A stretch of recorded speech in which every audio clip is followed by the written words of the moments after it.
ஆண்டவராகிய இயேசு கிறிஸ்துவின் நாமத்தினால் இந்த ஞாயிற்றுக்கிழமை ஆராதனையிலே பங்கு பெறுகின்ற உங்களை வாழ்த்தி நான் வரவேற்கிறேன். ஆரம்பமாக நாம் யாவரும் தலைகளை தாழ்த்தி கண்களை மூடி கர்த்தரை நோக்கி நாம் ஜெபம் செய்வோம். எங்களை அதிகமாய் நேசிக்கிற எங்கள் அன்பின் பரலோக பிதாவே, ஆசீர்வதிக்கப்பட்ட இந்த நல்ல நாளுக்காக நேரத்திற்காக உம்முடைய நாமத்தை ஸ்தோத்திரிக்கிறோம். இந்த ஓய்வு நாளிலும் உடைய சமூகத்திலே காத்திருந்து உம்முடைய கிருபைகளை பெற்றுக்கொள்ள நீர் எங்களுக்கு பாராட்டுகின்ற எல்லா மேன்மையான இரக்கங்களுக்காய் நன்றி. இனி வரப்போகின்ற ஒவ்வொரு வேளையிலும் உம்முடைய ஆசீர்வாதம் வல்லமை பெரிதாய் விளங்குவதாக.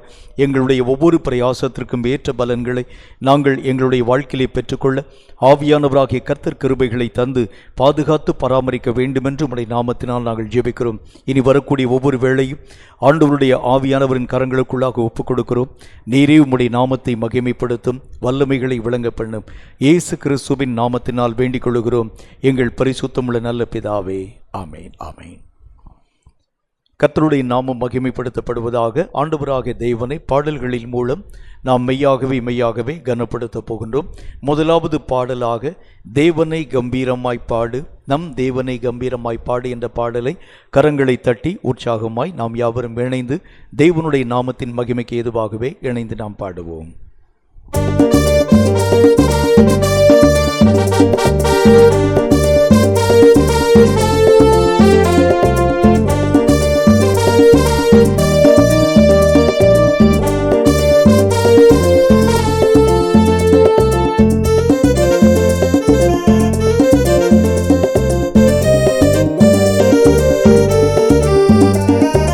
தேவனை கம்பீரமாய் பாடு, நம் தேவனை கம்பீரமாய் பாடு, தேவனை கம்பீரமாய் பாடு, நம் தேவனை கம்பீரமாய் பாடு.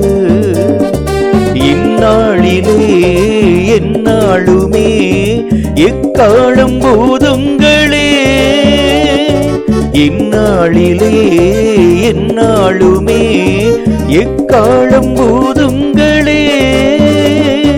தேவனை கம்பீரமாய் பாடு, நம் தேவனை கம்பீரமாய் பாடு, தேவனை கம்பீரமாய் பாடு, நம் தேவனை கம்பீரமாய் பாடு.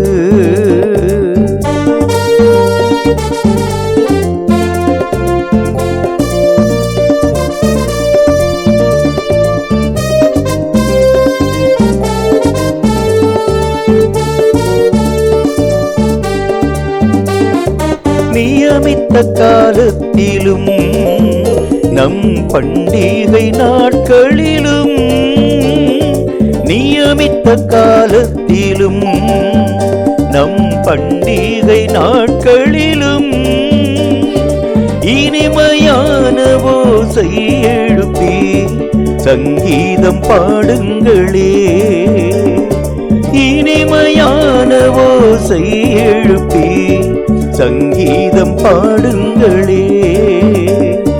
தேவனை கம்பீரமாய் பாடு, நம் தேவனை கம்பீரமாய் பாடு, தேவனை கம்பீரமாய் பாடு, நம் தேவனை கம்பீரமாய் பாடு.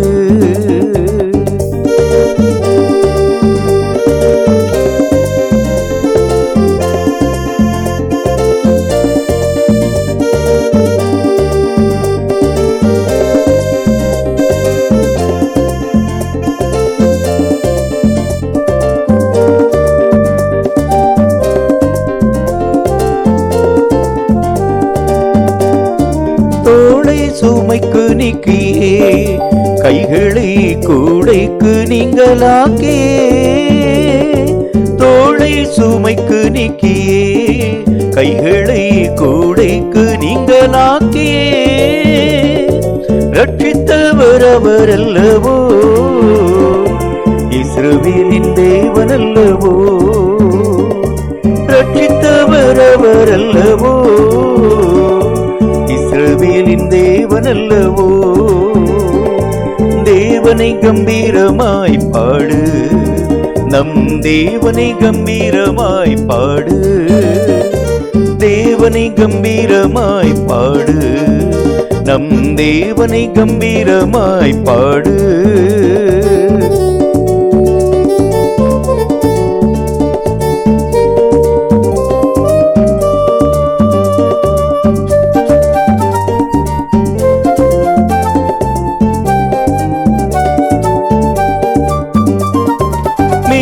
மேரிபாவின் தண்ணீராலுமே கண்மலையின் தேனினாலுமே மேரிபாவின் தண்ணீராலுமே கண்மலையின் தேனினாலுமே உச்சிதமான கோதுமையாலுமே போஷித்தவர் அவரல்லவோ உச்சிதமான கோதுமையாலுமே போஷித்தவர் அவரல்லவோ இஸ்ரவேலின் தேவனல்லவோ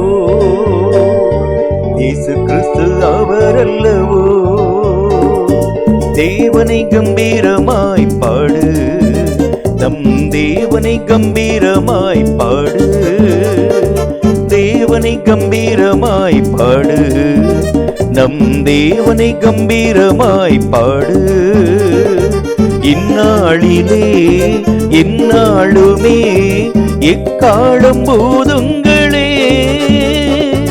இந்நாளிலே எந்நாளுமே எக்காலம் போதுங்களே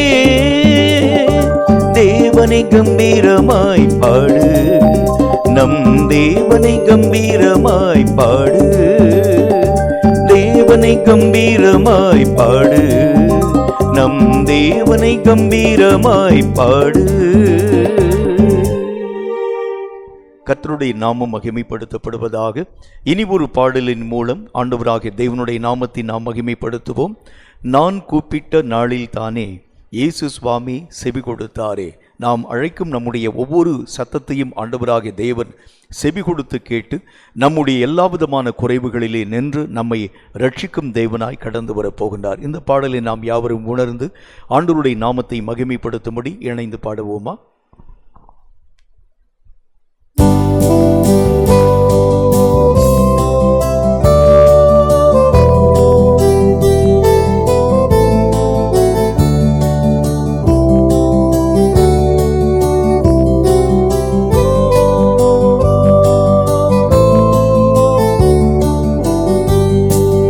நான் கூப்பிட்ட நாளில் தானே இயேசு சுவாமி செவி கொடுத்தாரே. நான் மருண்ட வேளையிலே அன்பாய் தேற்றினாரே. நான் கூப்பிட்ட நாளில் தானே இயேசு சுவாமி செவி கொடுத்தாரே. நான் மருண்ட வேளையிலே அன்பாய் தேற்றினாரே.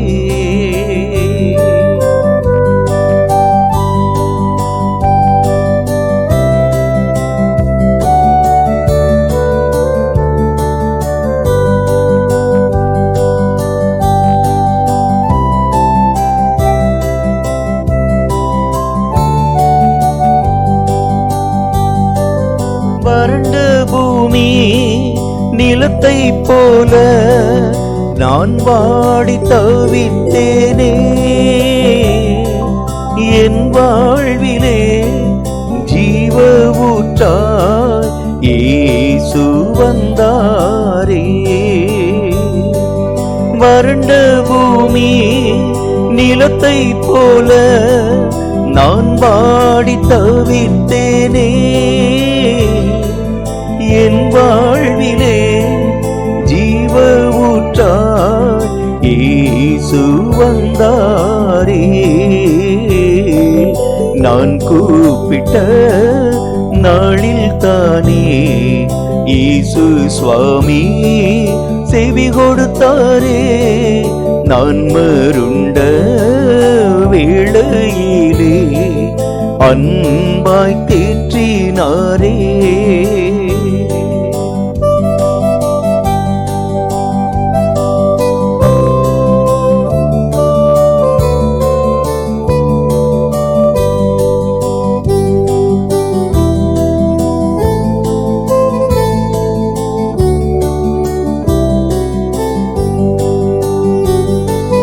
மாறாவின் கசப்பை போல என் வாழ்க்கை கசப்பானதே. பாலும் தேனும் ஓடுகின்ற அனுபவம் போல் மாற்றி நீரே. மாறாவின் கசப்பை போல என் வாழ்க்கை கசப்பானதே. பாலும் தேனும் ஓடுகின்ற அனுபவம் போல் மாற்றி நீரே. நான் கூப்பிட்ட நாளில் தானே இயேசு சுவாமி செவி கொடுத்தாரே. நான் மருண்ட வேளையிலே அன்பாய் தேற்றினாரே.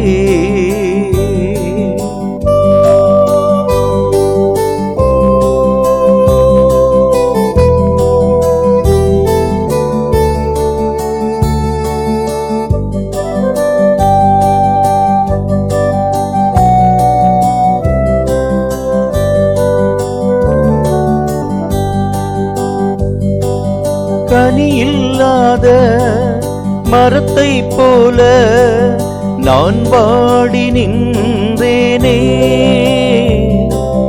கருணை வேந்தன் இயேசு கிறிஸ்து கனி தரச் செய்தாரே. கனி இல்லாத மரத்தை போல நான் வாடி நின்றேனே. கருணை வேந்தன் இயேசு கிறிஸ்து கனி தரச் செய்தாரே. நான் கூப்பிட்ட நாளில் தானே இயேசு சுவாமி செவி கொடுத்தாரே. நான் மருண்ட வேளையிலே அன்பாய் தேற்றினாரே. நான் கூப்பிட்ட நாளில் தானே இயேசு சுவாமி செவி கொடுத்தாரே. நான் மருண்ட வேளையிலே அன்பாய் தேற்றினாரே. கர்த்தருடைய நாமம் மகிமைப்படுத்தப்படுவதாக. நாம் யாவரும் இணைந்து ஒரு சங்கீதத்தை வாசிக்கப் போகிறோம் ஆராதனையோடு கூட. சங்கீதங்களின் புஸ்தகம் 47வது அதிகாரம். கர்த்தர் தாமே இந்த சங்கீத வசனங்களின் மூலம் நம்மோடு பேசும்படி தலைகளை தாழ்த்தி கண்களை மூடி கர்த்தரை நோக்கி நாம் ஜெபித்து தொடர்ந்து இந்த சங்கீதத்தை ஆராதனையோடு நாம் இணைந்து வாசிக்கப் போகின்றோம். தலைகளை தாழ்த்தி கண்களை மூடி கர்த்தரை நோக்கி நாம் ஜெபிப்போம். எங்களை அதிகமாய் நேசிக்கிற எங்கள் அன்பின் பரலோக பிதாவே, இந்த ஆராதனை வேளையிலும் உம்மால் எழுதி கொடுக்கப்பட்ட இந்த சத்திய வேத எழுத்துக்களுக்காக நன்றி. இவைகளை வாசித்து அறிந்து இவைகளுக்கேற்ற நன்மைகளையும் பாக்கியங்களையும் தடையில்லாமல் எங்கள் வாழ்க்கையில் நாங்கள் பெற்றுக்கொள்ள ஏற்ற கிருபைகளை தர வேண்டும் என்று இயேசு கிறிஸ்துவின் நாமத்தினால் வேண்டிக் கொள்கிறோம் எங்கள் பரிசுத்தமுள்ள நல்ல பிதாவே. ஆமேன், ஆமேன். சங்கீதங்களின் புஸ்தகம் 47வது அதிகாரம். ஆராதனையோடு இந்த சங்கீதத்தை இணைந்து நாம் வாசிப்போம். சகல ஜனங்களே கைகொட்டி தேவனுக்கு முன்பாக கம்பீர சத்தமாய் ஆர்ப்பரியுங்கள். அல்லேலூயா, அல்லேலூயா, அல்லேலூயா, அல்லேலூயா, அல்லேலூயா, அல்லேலூயா, அல்லேலூயா, அல்லேலூயா. உன்னதமானவராகிய கர்த்தர் பயங்கரமானவரும் பூமியின் மீதெங்கும் மகத்துவமான ராஜாவுமாய் இருக்கிறார். அல்லேலூயா, அல்லேலூயா, அல்லேலூயா, அல்லேலூயா. ஜனங்களை நமக்கு வசப்படுத்தி ஜாதிகளை நம்முடைய பாதங்களுக்கு கீழ்ப்படுத்துவார். அல்லேலூயா, அல்லேலூயா, அல்லேலூயா, அல்லேலூயா, அல்லேலூயா, அல்லேலூயா, அல்லேலூயா அல்லேலூயா.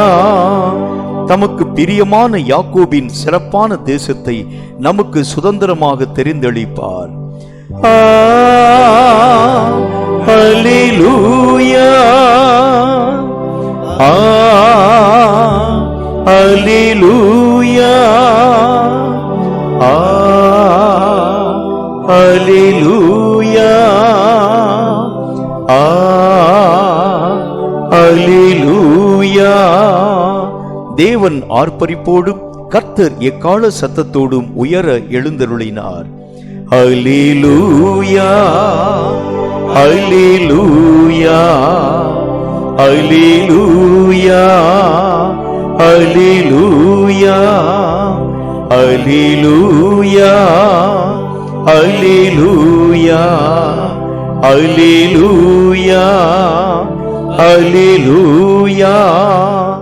தேவனை போற்றி பாடுங்கள் பாடுங்கள், நம்முடைய ராஜாவை போற்றி பாடுங்கள் பாடுங்கள். அல்லேலூயா அல்லேலூயா அல்லேலூயா அல்லேலூயா. தேவன் பூமி அனைத்திற்கும் ராஜா, கருத்துடனே அவரை போற்றி பாடுங்கள். அல்லேலூயா அல்லேலூயா அல்லேலூயா அல்லேலூயா அல்லேலூயா அல்லேலூயா அல்லேலூயா அல்லேலூயா. தேவன் ஜாதிகள் மேல் அரசாளுகிறார், தேவன் தமது பரிசுத்த சிங்காசனத்தின் மேல் வீற்றிருக்கிறார். அல்லேலூயா அல்லேலூயா அல்லேலூயா அல்லேலூயா. ஜனங்களின் பிரபுக்கள் ஆபிரகாமின் தேவனுடைய ஜனங்களாக சேர்க்கப்படுகிறார்கள். பூமியின் கேடகங்கள் தேவனுடையவைகள், அவர் மகா உன்னதமானவர். அல்லேலூயா அல்லேலூயா அல்லேலூயா அல்லேலூயா அல்லேலூயா அல்லேலூயா அல்லேலூயா அல்லேலூயா. நாம் ஆராதனை நேரத்திற்குள்ளாக கடந்து போகின்றோம். ஆராதனை வேளையும் ஜெப வேளையும் நாம் ஆசரிக்க போகின்றோம். பயத்தோடும் நடுக்கத்தோடும் கர்த்தரை நீங்கள் ஆராதிக்கும் பொழுது நிச்சயமாகவே தேவனுடைய பிரசன்னம் கடந்து வருகிறதையும், ஜெப வேளையிலே கர்த்தராகிய தேவன் ஜெபங்களை அங்கீகரித்து கேட்கிறதையும் கண்கூடாய் நாம் பார்க்க முடியும். கர்த்தருடைய நாமம் மகிமைப்படுவதாக. இப்பொழுதும் கூட ஒரு சில நிமிடங்கள் கர்த்தராகிய தேவனை நாம் யாவரும் இணைந்து ஆராதிக்கப் போகிறோம். வாதை நோய்கள் எல்லாம் பெருகி வரக்கூடிய இந்த நேரத்திலும் கூட ஆண்டவராகிய தேவனுடைய இரத்தம் தாமே தேவனுடைய பிள்ளைகளாகிய நம்மை காக்க வல்லமையுள்ளதாய் காணப்படுகிறது. நாம் எந்த காரியத்திற்கும் தீங்கிற்கும் பயப்படாமல் தேவனுடைய இரத்தத்திற்கு கீழாக ஒப்பு கொடுத்து விடுதலையோடு கூட கர்த்தராகிய தேவனை நம்ம எல்லாரும் ஆராதிக்கலாமா?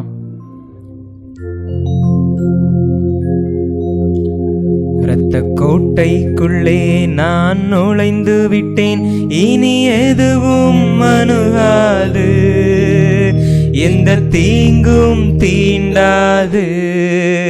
இரத்த கோட்டைக்குள்ளே நான் நுழைந்து விட்டேன், இனி எதுவும் அணுகாது, எந்த தீங்கும் தீண்டாது. நேசரின் இரத்தம் என் மேலே நெருங்காது சாத்தான், நேசரின் இரத்தம் என் மேலே நெருங்காது சாத்தான். பாசமாய் சிலுவையில் பலியானார், பாவத்தை வென்று விட்டார். பாசமாய் சிலுவையில் பலியானார், பாவத்தை வென்று விட்டார். இரத்த கோட்டைக்குள்ளே நான் நுழைந்து விட்டேன், இனி எதுவும் அணுகாது,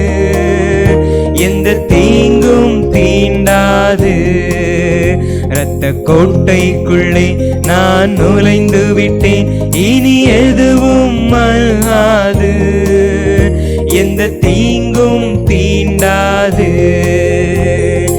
இம்மட்டும் உதவின எபினேசரே இனியும் காத்திடுவார். இம்மட்டும் உதவின எபினேசரே இனியும் காத்திடுவார். உலகிலே இருக்கும் அவனை விட என் தேவன் பெரியவரே. இந்த உலகிலே இருக்கும் அவனை விட என் தேவன் பெரியவரே. இரத்த கோட்டைக்குள்ளே நான் நுழைந்து விட்டேன், இனி எதுவும் அணுகாது, எந்த தீங்கும் தீண்டாது. இரத்த கோட்டைக்குள்ளே நான் நுழைந்து விட்டேன், இனி எதுவும் அணுகாது, எந்த தீங்கும் தீண்டாது. என்றும் ஆனந்தம் என் இயேசு தருகிறார். என்றும் ஆனந்தம் என் இயேசு தருகிறார். துதிப்பேன் துதிப்பேன் துதித்துக் கொண்டே இருப்பேன். துதிப்பேன் துதிப்பேன் துதித்துக் கொண்டே இருப்பேன். அல்லேலூயா ஆனந்தமே, அல்லேலூயா ஆனந்தமே, அல்லேலூயா ஆனந்தமே, அல்லேலூயா ஆனந்தமே. உன்னதர் மறைவில் வல்லவர் நிழலில் என்றும் தங்குவேன். உன்னதர் மறைவில் வல்லவர் நிழலில் என்றும் தங்குவேன். தேவனை நோக்கி அடைக்கல பாறை என்றே சொல்லுவேன். தேவனை நோக்கி அடைக்கல பாறை என்றே சொல்லுவேன். அல்லேலூயா ஆனந்தமே, அல்லேலூயா ஆனந்தமே, அல்லேலூயா ஆனந்தமே, அல்லேலூயா ஆனந்தமே, அல்லேலூயா ஆனந்தமே, அல்லேலூயா ஆனந்தமே, அல்லேலூயா ஆனந்தமே, அல்லேலூயா ஆனந்தமே. இதுவரைக்கும் நம்மை பாதுகாத்த நல்ல தேவன் இனிமேலும் நம்மை பாதுகாக்க வல்லமையுள்ள தேவனாக காணப்படுகிறார். இந்த நேரத்திலும் கூட ஒரு சில ஜப குறிப்புகளுக்காக ஆண்டவராகிய தேவனை நோக்கி ஜப நிலையிலேயே அப்படியே திறத்திருந்து கர்த்தராகிய தேவனை நோக்கி உருக்கத்தோடு கூட உண்மையான உள்ளத்தோடு கூட நாம் ஜபிக்க போகிறோம். முதலாவது காரியமாக தேசத்திலே பெருகி வரக்கூடிய இந்த தொற்று நோய்க்கு எதிராக ஆண்டவராகிய தேவனை நோக்கி நாம் ஜபிக்க போகிறோம். எத்தனையோ விதமான நபர்கள், லட்சக்கணக்கான நபர்கள் ஒவ்வொரு நாளும் இந்த நோயினாலே பாதிக்கப்பட்டு அநேக நபர்கள் ஒவ்வொரு நாளும் மரித்து கொண்டிருக்கிறார்களே. மருத்துவமனையில் அனுமதிக்கப்பட்டிருக்கக்கூடிய எத்தனையோ பேருக்கு ஆக்சிஜன் சிலிண்டர் கூட இல்லாத சூழ்நிலை எத்தனை பேர்கள் தினமும் மறுக்கக்கூடிய தருவாயிலே காணப்படுகிறார்கள். இந்த காரியங்கள் எல்லாவற்றுக்கும் எதிராக கர்த்தரை நோக்கி நம்ம ஜெபிக்க போகிறோம். விஞ்ஞானத்தினாலும் தடுப்பூசியினாலும் இதை தடுக்க முடியாது என்பதை நாம் அறிந்திருக்கிறோமே. தேவனாகிய கர்த்தருடைய பலத்த கரம் தாமே இறங்கி வந்து அன்றைக்கு எகிப்தினுடைய எல்லா விதமான கொள்ளை நோய்களுக்கும் இஸ்ரவேல் ஜனங்களை கர்த்தருடைய கரம் எப்படி காப்பாற்றியதோ அதே போல கர்த்தருடைய பிள்ளைகளாகிய நம்மையும் தேசத்திலே காணப்படக்கூடிய எல்லா விதமான ஜனங்களையும் தேவனாகிய கர்த்தருடைய கரம் தாமே கொள்ளை நோய்கள் எல்லாவற்றிலும் இருந்து விடுவித்து பாதுகாக்கும்படியாக கர்த்தருடைய இரக்கங்களுக்காக கெஞ்சி கர்த்தருடைய ரட்சிப்புக்காக கர்த்தரை நோக்கி நம்ம ஜெபிக்கலாமா? அல்லேலூயா. பரமண்டலங்களுக்கு எங்கள் பிதாவே, உம்முடைய நாமம் மகிமைப்படுவதாக. ஆபத்து காலத்தில் என்னை நோக்கி கூப்பிடு, நான் உன்னை விடுவிப்பேன் என்று இயேசப்பா நீர் எங்களுக்கு வாக்கு கொடுத்திருக்கீங்க ராஜா. ஆண்டவர் எப்பொழுதும் அப்பா 130 கோடிக்கு மேலான ஜனங்கள் இருந்த எங்கள் தேசம் அப்பா இந்த கொள்ளை நோயால் பாதிக்கப்பட்டிருக்கிறதே தகப்பனே. தேவனே ஸ்தோத்திரம் அப்பா. உம்முடைய மனதுருக்கங்களையும் அப்பா உம்முடைய இரக்கங்களையும் முன்னிட்டு நாங்கள் ஜெபிக்கிறோம் அப்பா. ஸ்தோத்திரம் அப்பா. எங்கள் பாவம், எங்கள் தேசத்தின் பாவங்கள், அக்கிரமங்கள் எல்லாவற்றையும் அப்பா ஒரு விஷயம் மன்னிங்க தகப்பனே. ஸ்தோத்திரம் அப்பா. வலது கைக்கு இடது கைக்கு வித்தியாசம் தெரியாத ஜனங்கள் அப்பா ஆண்டவரே இந்த கொள்ளை நோய் எதிரால் வந்து கொண்டிருக்கிறது என்பதை ஆண்டவரே தெரியாமல் ஆண்டவரே அழிந்து கொண்டிருக்கிறார்களே தகப்பனே. ஏசப்பா ஸ்தோத்திரம் அப்பா.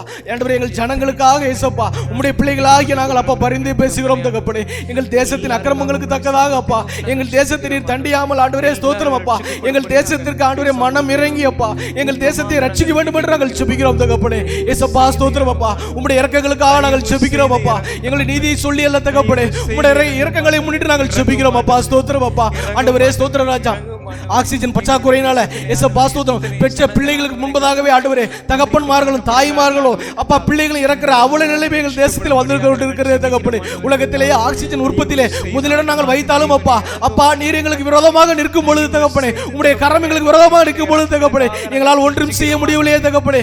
ஜனங்கள் எல்லாரும் அப்பா ஆண்டவரே வீதியிலே வீசப்படுகிறார்களே தகப்பனே. ஆண்டவரே மருத்துவமனையில் படுக்கைகள் இல்லை என்று ஏசப்பா ஒவ்வொரு ஜனங்களும் எங்கள் சகோதர சகோதரிகள் எல்லாம் ஆண்டவரே தெருக்களிலே அப்பா சிலிண்டர்களை வைத்துக் கொண்டு ஆண்டவரை படுத்துக் கொண்டிருக்கிறார்களே தகப்பனே. அப்பா ஸ்தோத்திரம் அப்பா. ஜனங்கள் எல்லாம் அப்பா ஆண்டவரே ஆக்சிஜன் நிரப்புகிற ஆண்டவரே சிலிண்டர் பயத்திலே ஏசப்பா நின்று கொண்டிருக்கிறார்களே தகப்பனே. எங்கள் தேசத்தின் அவனிலுமே ஏசப்பா கண்ணோக்கி பாருங்கப்பா. உங்க நாமம் தரிக்கப்பட்ட உங்க பிள்ளைகளாக இறங்கப்பா. உங்க பாதத்தை பிடித்து கெஞ்சி மன்றாடுகிறோம் அப்பா. உம்மால் மாத்திரமே ஏசப்பா எங்கள் தேசத்தை ரட்சிக்க முடியும் தகப்பனே.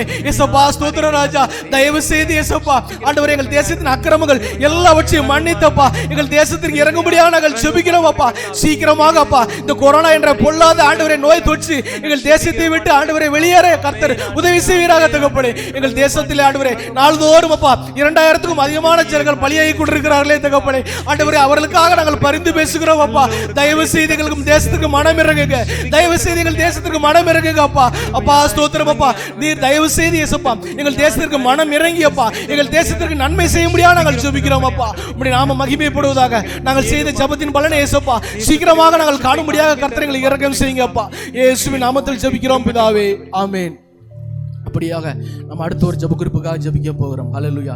என் நாமத்தில் நீங்கள் எதை கேட்டாலும் நான் உங்களுக்கு செய்வேன் என்று நம்முடைய தேவனாகிய கர்த்தர் நமக்கு வாக்கு கொடுத்திருக்கிறார். இப்பொழுதும் நடந்து முடிந்திருக்கிற இந்த தேர்தலுக்காக அமைதியான முறையில் நம்முடைய மாநிலத்திலே தேர்தல் ஆணையம் நடத்தி முடித்தது. அதற்காக தேவன் நாம் ஸ்தோத்திரிப்போம். இப்போதும் மே 2ஆம் தேதி இந்த வாக்கு எண்ணிக்கை நடைபெற போகிறது.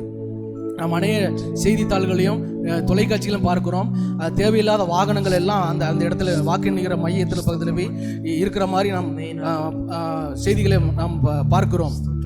இனிமேலும் இந்த வாக்கு எண்ணுகிற அந்த மே 2ஆம் தேதியும் எந்த விதமான அசம்பாவிதங்களும் நடைபெறாதபடிக்கு கர்த்தர் யாரை தேர்ந்தெடுத்திருக்கிறாரோ அந்த மனிதர் நம்முடைய தமிழகத்திலே முதலமைச்சராக வருவோம். கர்த்தர் யாரை தேர்ந்தெடுத்திருக்கிறாரோ அவர்களே ஜனத்தின் நம்மை ஆளுகை செய்கிற எம்எல்ஏக்களாகவும் வரும்படியாக இந்த வாக்கு எண்ணுகிற அந்த நாள் வரைக்கும் எந்த விதமான அசம்பாவிதங்களும் நம்முடைய தேசத்தில் நடைபெறாதபடிக்கு அந்த வாக்கு எண்ணுகிற அந்த நாளிலே நியாயமான முறையில் வாக்குகள் எண்ணப்பட்டு கர்த்தர் தேர்ந்தெடுக்கிற அந்த முதலமைச்சர் நம்முடைய தமிழகத்தின் மேலே ஆளுகையில் அமரும்படியாக எல்லாரும் அந்த வாக்கு எண்ணுகிற நாளுக்காகவும் அந்த வாக்கு பெட்டிகள் எல்லாம் பாதுகாப்பாக இருக்கும்படியாகவும் நாம் ஜெபிக்கலாம். இப்பொழுது மகிமையுள்ள நல்ல தகப்பனே உம்முடைய நாமத்தை நோக்கி நாங்கள் ஜெபிக்கிறோம் தகப்பனே. கர்த்தாவே எங்களுடைய தமிழகத்திலே நடந்து முடிந்திருக்கக்கூடிய இந்த தேர்தலுக்காக உம்முடைய சமூகத்தை நோக்கி நாங்கள் ஜெபிக்கிறோம் தகப்பனே. ஆண்டவரே கர்த்தாவே ராஜாக்களை தள்ளி ராஜாக்களை ஏற்படுத்தக்கூடிய தேவன், அதிகாரங்கள் எல்லாவற்றுக்கும் மேலாக அதிகாரம் படைத்த சர்வ வல்லமையுள்ள தேவனாகிய கர்த்தர், எங்களுடைய தமிழ்நாட்டிற்கு தேவையான நல்ல ஒரு ஆட்சியாளை ஆண்டவராகிய தேவனாகிய கர்த்தர் நீரே ஏற்படுத்தி கொடுத்தருளும்படியாக நாங்கள் ஜெபிக்கிறோம் தகப்பனே. ஆண்டவரே கர்த்தாவே,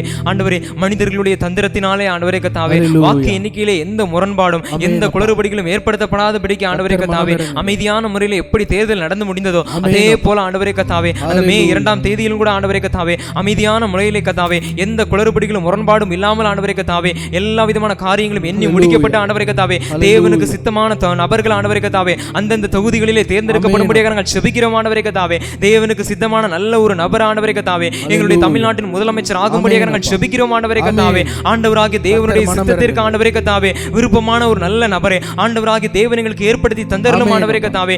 ஏழை எளிய மக்களுக்கு உதவி செய்யக்கூடிய ஆண்டவரே கர்த்தாவே, படிக்கக்கூடிய பிள்ளைகளுக்கு உதவி செய்யக்கூடிய எங்களுடைய தமிழ்நாட்டை தரம் உயர்த்தக்கூடிய ஆண்டவரே கர்த்தாவே, கர்த்தராகிய தேவனுடைய சித்தத்திற்கு உட்பட்டு செயல்படுத்தப்படக்கூடிய ஆண்டவரே கர்த்தாவே நல்ல ஒரு ஆட்சியாளரை ஆண்டவராகிய தேவன் எங்களுக்கு ஏற்படுத்தி கொடுத்தருளும்படியாக நாங்கள் ஜெபிக்கிறோம் ஆண்டவரே கர்த்தாவே. ஆண்டவரே இதற்கு விரோதமாக எழும்பி வரக்கூடிய பொல்லாத சாத்தானுடைய எல்லா விதமான சதி திட்டங்களையும் இயேசு கிறிஸ்துவின் வல்லமையுள்ள நாமத்தினாலே இப்பொழுதே நாங்கள் அர்த்தம் பண்ணுகிறோம். இயேசுவின் நாமத்தினாலே கர்த்தாவே எங்களுடைய தமிழ்நாட்டிலே மாத்திரம் அல்ல கர்த்தாவே, எந்தெந்த மாநிலங்களிலே கர்த்தாவே தேர்தல்கள் எல்லாம் கர்த்தாவே எண்ணி முடிக்கப்பட போகிறதோ எல்லா விதமான மாநிலங்களிலும் தேவனாகிய கர்த்தருக்கு பிரியமான நல்ல ஆட்சியாளர்களை ஆண்டவராகிய தேவன் ஏற்படுத்தி தரப்போகிறபடினாலே உம்முடைய நாமத்தை நாங்கள் ஸ்தோத்திரிக்கிறோம் ஆண்டவரே கர்த்தாவே. ஆண்டவராகிய தேவனுடைய கர்த்தராகிய தேவனுடைய நாமத்தினாலே கர்த்தாவே எங்களுடைய ஜெபத்தை அப்படியே கேட்ட ஆண்டவரே கர்த்தாவே பெரிய ஒரு அற்புதத்தை, பெரிய ஒரு அதிசயத்தை கர்த்தர் நீர் ஏற்படுத்த போகிறதற்காக நாங்கள் நன்றி செலுத்துகிறோம் கர்த்தாவே. கர்த்தர் எங்களுடைய ஜெபத்தை கேளும், பெரிய காரியங்களை செய்திருளும். இயேசு கிறிஸ்துவின் நாமத்தினால் நாங்கள் ஜெபிக்கிறோம் எங்கள் அன்பின் பிதாவே, ஆமென்.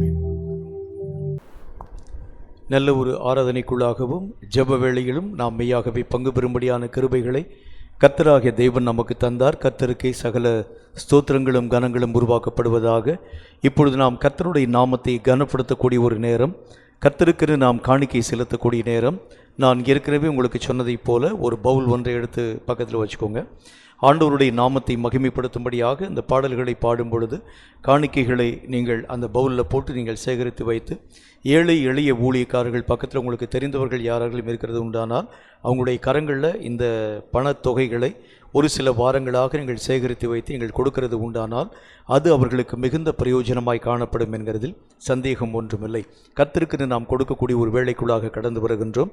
காணிக்கைகளை கைகளிலே வைத்துக்கொண்டு தலைகளை தாழ்த்தி கண்களை மூடி நாம் ஜெபம் செய்வோம். சர்வ வல்லமையுள்ள ஆண்டவராகிய கர்த்தாவே, ஆசீர்வதிக்கப்பட்ட இந்த நல்ல நாளிலும் நேரத்திலும் கர்த்தருக்கென்று காணிக்கை செலுத்தும் நேரத்திற்குள் வந்திருக்கிறோம். இந்த காணிக்கையாகிய பலிகளை ஆண்டவராகிய தேவனுக்கு முன்பதாக உம்முடைய பிள்ளைகள் மனப்பூர்வமாய் செலுத்தும்படி வந்திருக்கிறார்கள். இவர்களையும் இவருடைய காணிக்கைகளையும் அங்கீகரித்து ஏற்றுக்கொண்டு அதற்கேற்ற மகிமைகளை அவர்கள் தங்கள் வாழ்க்கையிலே பெற்றுக்கொள்ள கிருபை தர வேண்டுமென்று இயேசு கிறிஸ்துவின் நாமத்தினால் ஜெபித்திருக்கிறோம் எங்கள் பரிசுத்தமுள்ள நல்ல பிதாவே, ஆமென். காணிக்கைக்காக பரிசுத்த தேவன் நீரே, வல்லமை தேவன் நீரே என்ற பாடலினுடைய 3 சரணங்களை பாடும் பொழுது கர்த்தருக்கென்று நாம் காணிக்கை படைக்கலாம்.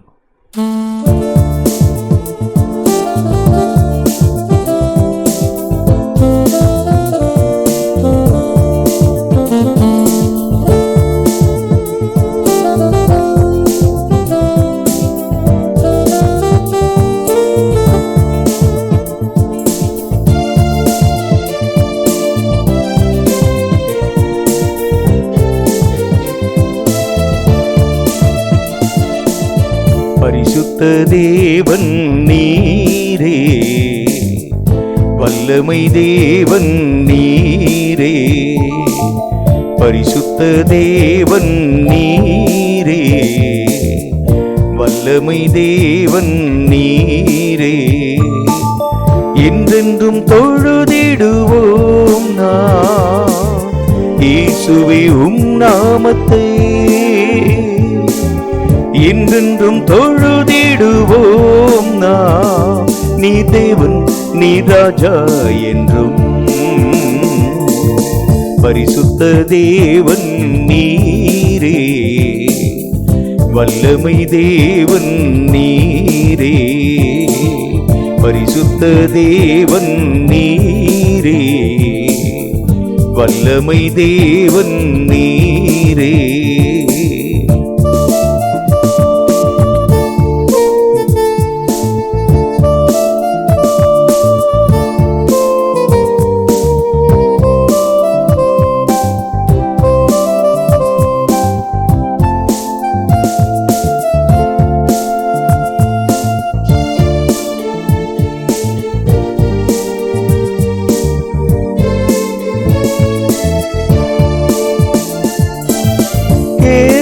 சேராபீன்கள் உந்தனை தொழுதிடுதே, கேருவின் சேராபீன்கள் உந்தனை தொழுதிடுதே, வல்லமை இறங்கிடவே உந்தனை தொழுதிடுவோ, வல்லமை இறங்கிடவே உந்தனை தொழுதிடுவோ. பரிசுத்த தேவன் நீரே, வல்லமை தேவன் நீரே, பரிசுத்த தேவன் நீரே, வல்லமை தேவன் நீரே.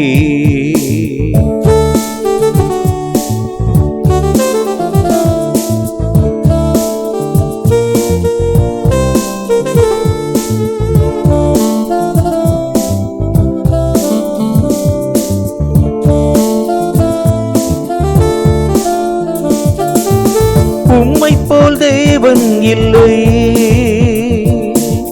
பூமியில் பணிந்திடவே உம்மை போல் தேவன் இல்லை, பூமியில் பணிந்திடவே அற்புத தேவன் நீரே,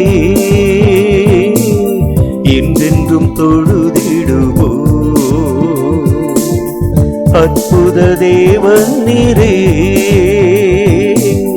என்றென்றும் தொழுதிடுவோ. பரிசுத்த தேவன் நீரே, வல்லமை தேவன் நீரே, பரிசுத்த தேவன் நீரே, வல்லமை தேவன் நீரே.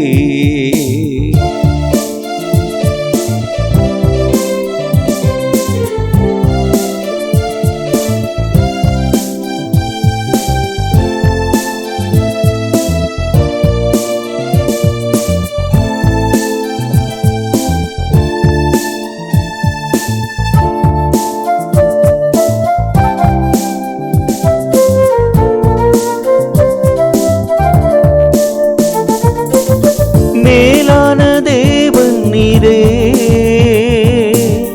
மேலான நாமம் இதே, மேலான தேவன் நீரே,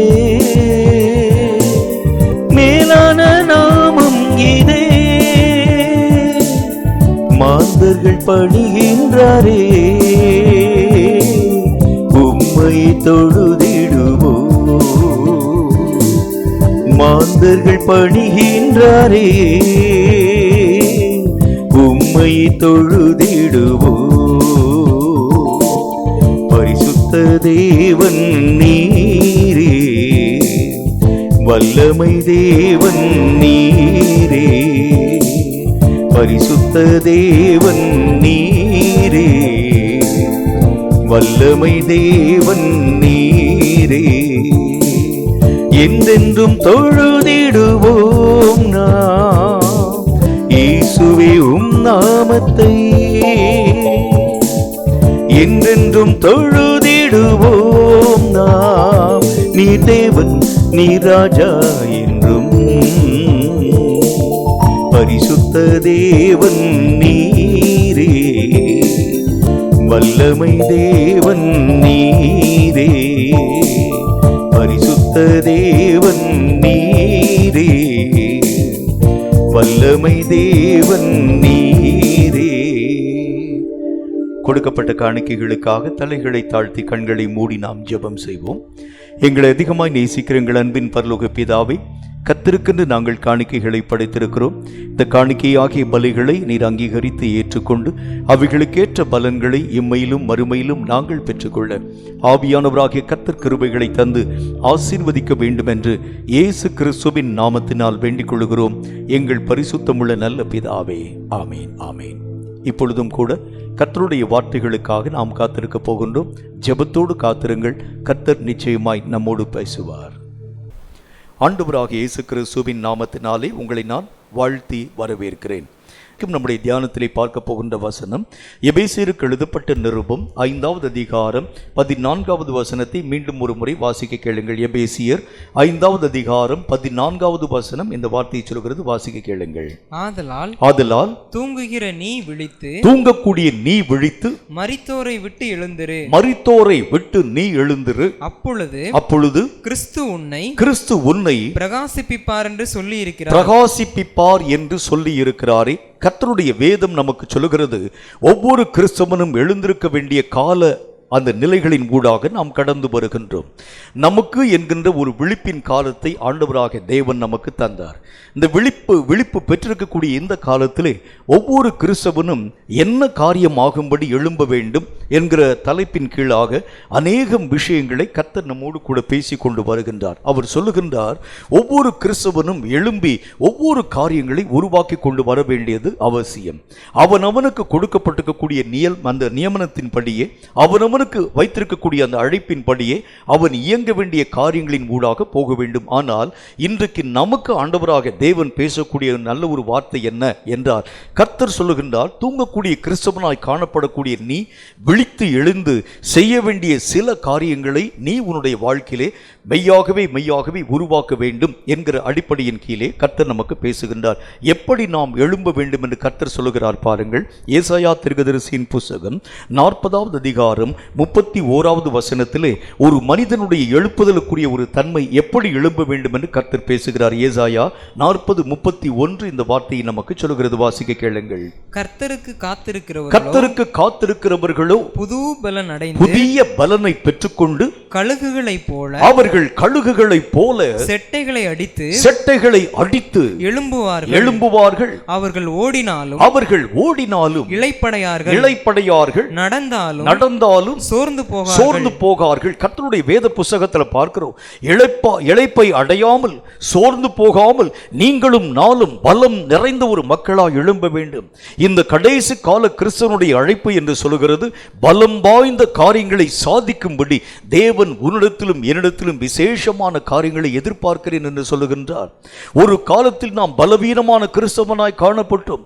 ஒரு காலத்தில் கிறிஸ்தவர்கள் என்று சொன்னாலே அநேக விதமான ஜனங்கள் சொன்னாங்க, பேசினாங்க.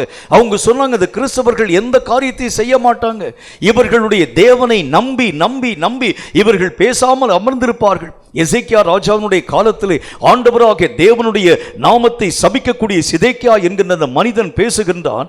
அசீரியனுடைய படை தளபதியாய் காணப்படக்கூடிய அவன் என்ன ஒரு வார்த்தையை சொல்லுகின்றான், எத்தனையோ விதமான ராஜ்யங்களை அழித்து போட்ட எங்கள் ராஜாவுக்கு முன்பதாக உங்கள் ராஜ்யம் எம்மாத்திரம், உங்கள் தேவனை நீ நம்பியிருக்கிறது எம்மாத்திரம். உடனே தன்னுடைய தேவனாகிய கர்த்தரை நோக்கி ராஜாவாகிய எசேக்கியா கண்களை திருப்பி ஆண்டவரை நோக்கி ஜெபம் செய்ய துவங்க ஆரம்பிக்கிறான். ஆண்டவரே, எல்லா விதமான நாடுகளை அவர்கள் பட்சித்தது உண்மைதான், ஏனென்றால் அவர்கள் ஆராதிக்கக்கூடிய தேவன் உண்மையான கடவுள் அல்லவே. ஆனால் நாங்கள் ஆராதிக்கக்கூடிய தேவனாகிய கர்த்தர் நீர் ஜீவனுள்ளவர், நீர் அவைகளை நிரூபித்து காண்பீம் என்று சொல்லி கர்த்தரை அவர்கள் சார்ந்து கொள்ள துவங்க ஆரம்பிச்சாங்க. வேதத்திலே நாம் வாசிக்கிறதை போல தேவனை அவர்கள் சார்ந்து கொள்ள ஆரம்பித்த மாத்திரத்திலே கர்த்தரே அவர்களுக்காக யுத்தங்களை செய்து அந்த எல்லா விதமான காரியங்களை நிர்மூலப்படுத்த துவங்க ஆரம்பித்தார். கர்த்தருடைய வேதம் சொல்லுகிறதை போல கர்த்தராகிய தேவன் பலவீனமான ஒரு கடவுள் அல்ல. நிறைய பேர் இயேசு கிறிஸ்துவை பற்றி பலவீனமான தேவன் என்கிறதை பற்றியதான அந்த நினைவுகளோடு கூட காணப்பட ஆரம்பிக்கிறாங்க. உங்களுடைய தேவன், நீங்கள் ஆராதிக்கக்கூடிய தேவன் ரொம்ப பலவீனமான கடவுள். அவர் தன்னை எதிர்க்கக்கூடிய அந்த சத்துருக்களை கூட ஜெயிக்க முடியாமல் தன்னுடைய உயிரை கொடுத்துட்டாரே என்று சொல்லி நம்முடைய கடவுளை அவர்கள் பலவீனமான ஒரு காரியங்களாக நினைக்க ஆரம்பிக்கிறாங்க. ஆனால் கர்த்தர் சொல்லுகின்றார், நீயும் நானும் ஆராதிக்கக்கூடிய தேவன் பலவீனம் உள்ளவர் அல்ல, அவர் பலமுள்ளவராய் இருக்கிறார் என்கிறதை நிரூபித்து காண்பிக்கும் பொறுப்பை கர்த்தர் நம்முடைய கையில் தந்திருக்கின்றார். இந்த நிரூபித்து காண்பிக்கக்கூடிய பொறுப்புக்காகத்தான் இந்த கடைசி காலத்திலே ஒவ்வொரு கிறிஸ்தவனும் எழும்ப வேண்டும். நீயும் நானும் எழுந்து என்ன ஒரு காரியத்தை உருவாக்க வேண்டும். நாம் ஆராதிக்கக்கூடிய தேவன் வல்லமையிலே நிறைந்த தேவன், கர்ஜிக்கக்கூடிய சிங்கத்தின் வாய்களுக்கும் எரியக்கூடிய நெருப்பின் சூளைக்கும் தப்புவிக்கக்கூடிய வல்லமை உள்ளவர் என்கிறதை நிரூபித்து காண்பிக்க ஒரு கூட்டம் சந்ததியை நான் எழுப்ப வேண்டும்.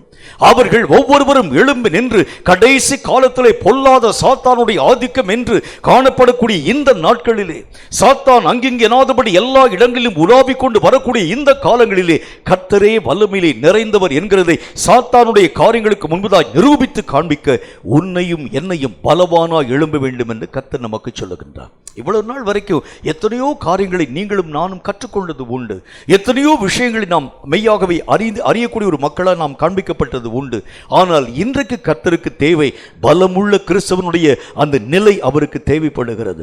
பலவான்களாய் நீயும் நானும் கர்த்தருடைய வல்லமையை நிரூபித்து காண்பிக்கும் பலசாலிகளாய் எழும்ப வேண்டும் என்று கர்த்தருடைய வேதம் நமக்கு சொல்லுகிறது. இந்த பலவான்களாய் எழும்பக்கூடிய நிலை என்றால் என்ன? வேதம் சொல்லக்கூடிய வார்த்தையின் படியே 1 யோவானின் புத்தகம் 2வது அதிகாரம் 14வது வசனம் இந்த வார்த்தையை சொல்கிறது. 1 யோவான் 2:14 எடுத்து வாசிக்க கேளுங்கள். அந்த வசனம் என்ன சொல்லுதுன்னு பாருங்க. பிதாக்களே, ஆதி முதல் இருக்கிறவரை நீங்கள் அறிந்திருக்கிறதினால் உங்களுக்கு எழுதியிருக்கிறேன். நான் உங்களுக்கு எழுதியிருக்கிறேன். வாலிபரே, நீங்கள் பலவான்களாய் இருக்கிறதினாலும் தேவ வசனம் உங்களில் உங்களிலே நிலையாய் நிற்கிறதினாலும் நீங்கள் பொல்லாங்கானவனை ஜெயித்ததினாலும் உங்களுக்கு நான் உங்களுக்கு எழுதியிருக்கிறேன். அவர் சொல்லுகின்றார், கர்த்தருடைய வசனம் உங்களில் நிலைத்திருக்கிறதினாலும் நீங்கள் பலவான்களாய் இருக்கிறதினாலும் பொல்லாத பிசாசின் ஆயுதத்துக்குரிய காரியங்களை ஜெயித்ததினாலும் நான் உங்களுக்கு எழுதியிருக்கிறேன். இந்த கடைசி காலத்தில் தேவனாகிய கர்த்தருக்கு ஒரு பெரிய ஒரு பொறுப்பை ஆண்டவர் நம்முடைய கரங்களிலே தருகின்றார். என்ன பொறுப்பை தருகின்றார்? இந்த தேசத்தை, தற்போது இருக்கக்கூடிய இந்த தேசத்தை ஆளுகை செய்யக்கூடிய பொல்லாத பிசாசு அவனுடைய ஒவ்வொரு விதமான நிலைகளை எல்லா இடங்களிலும் கண்கூடாய் நாம் பார்க்க துவங்க ஆரம்பிக்கின்றோம்.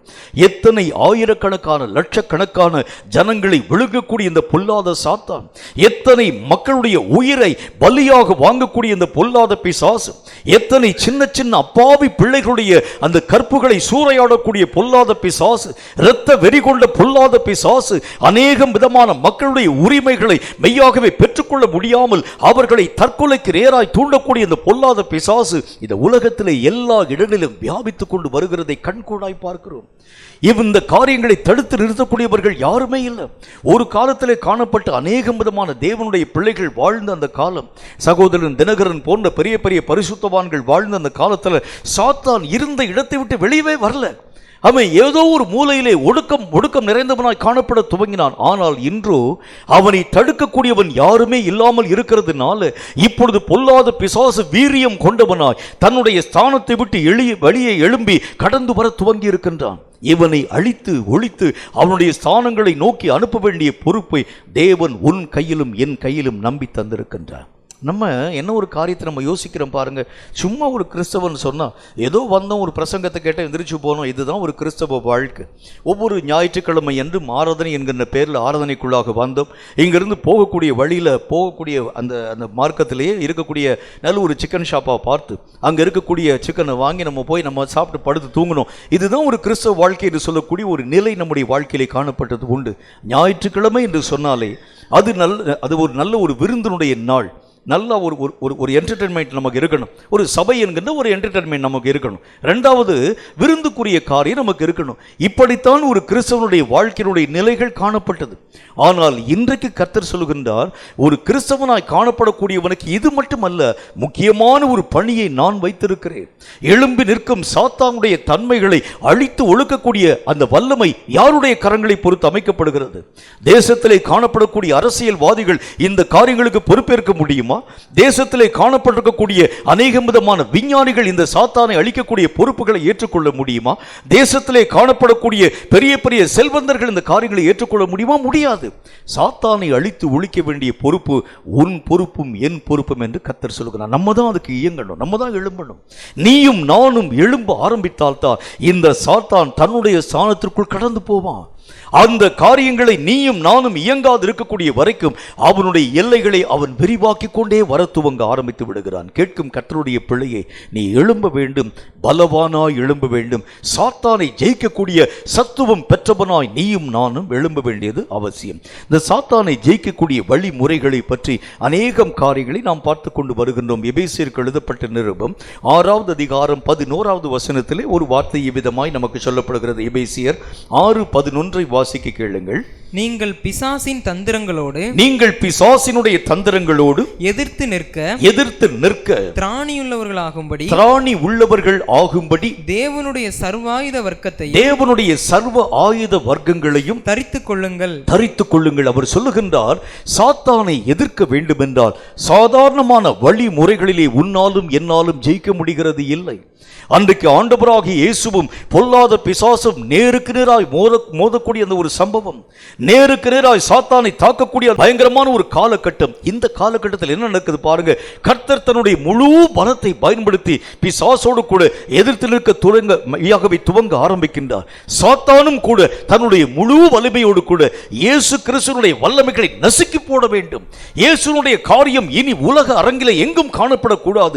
தன்னுடைய முழு வலிமையோடு கூட சாத்தான் எதிர்த்து நிற்கக்கூடிய அந்த நேரம் பயங்கரமான அந்த பூமி எங்கும் காரிருள் சூழக்கூடிய ஒரு நேரம், 2 பயங்கரமான ஆயுதங்கள் நேருக்கு நேராய் மோதக்கூடிய அந்த நேரத்தில் இயேசு தன்னுடைய ஜீவனை விட்டு சாத்தானின் தலையை நசுக்கி போட துவங்கிட்டார். அதுதான் வேதம் சொல்லக்கூடிய நல்ல ஒரு வார்த்தை. தன்னுடைய ஜீவனினாலே சாத்தானுடைய தலையை நசுக்கி போட வேண்டும் என்கிற அந்த நியதியை இயேசு உருவாக்கி தன்னுடைய ஜீவனை தந்து சாத்தானின் எல்லா விதமான காரியங்களை கர்த்தர் அழித்து நிர்மூலமாக்கி போட ஆரம்பித்தார். அப்படின்னா சாத்தானை ஜெயிக்க என்ன ஆயுதங்களை பயன்படுத்த வேண்டியது அவசியம்? உன் ஜீவனே போகக்கூடிய சூழ்நிலைகள் வர ஆரம்பித்தாலும் கர்த்தருடைய நாமத்தினாலே சாத்தானை மேற்கொள்ளும் வல்லமைகளை ஜீவனை இழந்தாகிலும் நீ ஆண்டவருடைய நாமத்தினால் பெற்றுக்கொள்ள வேண்டும். அதுதான் கர்த்தர் நமக்கு சொல்லுகின்றார். இந்த கடைசி காலத்திலே நீங்களும் நானும் தரிப்பிக்கப்பட வேண்டிய ஆயுதம் சர்வ ஆயுத வர்க்கங்கள். இது என்ன சர்வ ஆயுத வர்க்கங்கள்? பல விதமான ஆயுதங்களை பற்றி நாம் பார்த்து கொண்டு வந்தோம். இன்றைக்கு நாம் பார்க்க போகின்ற நல்ல ஒரு ஆயுதம் எபேசியருக்கு எழுதப்பட்ட நிருபம் 6வது அதிகாரம் 15வது வசனத்தை கொஞ்சம் நிதானமாய் வாசியுங்கள். எபேசியர் 6:15 என்ன சொல்கிறது என்று பாருங்கள். சமாதானத்தின் சுவிசேஷத்திற்கு உரிய ஆயத்தம் என்னும் பாதரட்சையை கால்களிலே தொடுத்தவர்களாய் நீங்கள் கால்களிலே தொடுத்துக் கொண்டவர்களாய் போதும். இன்றைக்கு நாம் பார்க்கக்கூடிய முக்கியமான ஆயுதம் என்ன? சர்வ ஆயுத வர்க்கங்கள் என்று அழைக்கப்படக்கூடிய சமாதானத்தின் சுவிசேஷத்திற்குரிய ஆயத்தம் என்னும் பாதரட்சை. ஒரு மனுஷனுடைய வாழ்க்கையில இந்த பாதரட்சைகள் உறுதியாய் காணப்படும் பொழுதுதான் அவன் மலை முகடுகளிலும் அவன் பள்ளத்தாக்குகளிலும் அவன் குன்றுகளின் மேலும் ஏறக்கூடிய நேரத்திலே அவனுடைய கால்கள் இடறி போகாது இருக்கக்கூடிய அளவிற்கு அவனுடைய பாதங்களை தான் வைக்கக்கூடிய நிலையில் உறுதியாய் காப்பாற்றக்கூடிய வல்லமை பெற்றது இந்த பாதரட்சைகள். அந்த நாட்களில் இந்த பாதரட்சைகளை தன்னுடைய கால்களோடு கூட இறுகி அந்த ஜனங்கள் பின்னி பிணைய துவங்க ஆரம்பிச்சிருவாங்க. இந்த பாதரட்சைகளை அவர்களுடைய கால்களை விட்டு கழற்ற வேண்டும்னா ரொம்ப நேரம் நெடுநேரமாய் அந்த காரியங்களை செய்துதான் தன்னுடைய கால்களிலே வைக்கப்பட்டிருக்கக்கூடிய இந்த பாதரட்சைகளை அவர்கள் அப்புறமாக்க முடியும். அந்த மாதிரி கால்களோடு கூட பின்னி பிணையக்கூடிய அந்த பாதரட்சைகளை அவர்கள் தொடுத்து கூட துவங்க ஆரம்பிச்சாங்க. நிறைய வாள்களை போட்டு பின்னி அந்த கால்களோடு கூட கால்களாய் அந்த பாதரட்சையை அவர்கள் அணிய துவங்க ஆரம்பிச்சாங்க. இது எதற்கு என்று சொன்னால் எந்த சறுக்குதலும் வாழ்க்கையிலே வராது இருக்க வேண்டும் என்றால் இந்த பாதரட்சைகள் அந்த காலத்திலே காணப்பட்டிருக்கக்கூடிய மக்களுக்கு மிகவும் அவசியம் வாய்ந்ததாய் காணப்பட்டதாக இருக்க துவங்கிற்று. இப்ப இந்த நாட்களில் நமக்கு கர்த்தருடைய வேதம் சொல்கிறது, இதற்கு ஆவிக்குரிய ரீதியாக அப்போஸ்தலனாகிய பரிசுத்த பவுல் சொல்லுகின்றார், ஆயத்தம் என்கின்ற பாதரட்சை. இதுவும் எந்த ஆயத்தம் என்கிற பாதரட்சை? சுவிசேஷத்தை அறிவிக்கிறதற்குரிய ஆயத்தமாகிய பாதரட்சை. அந்த வசனத்தை திரும்ப ஒரு வாசிங்க. 6:15.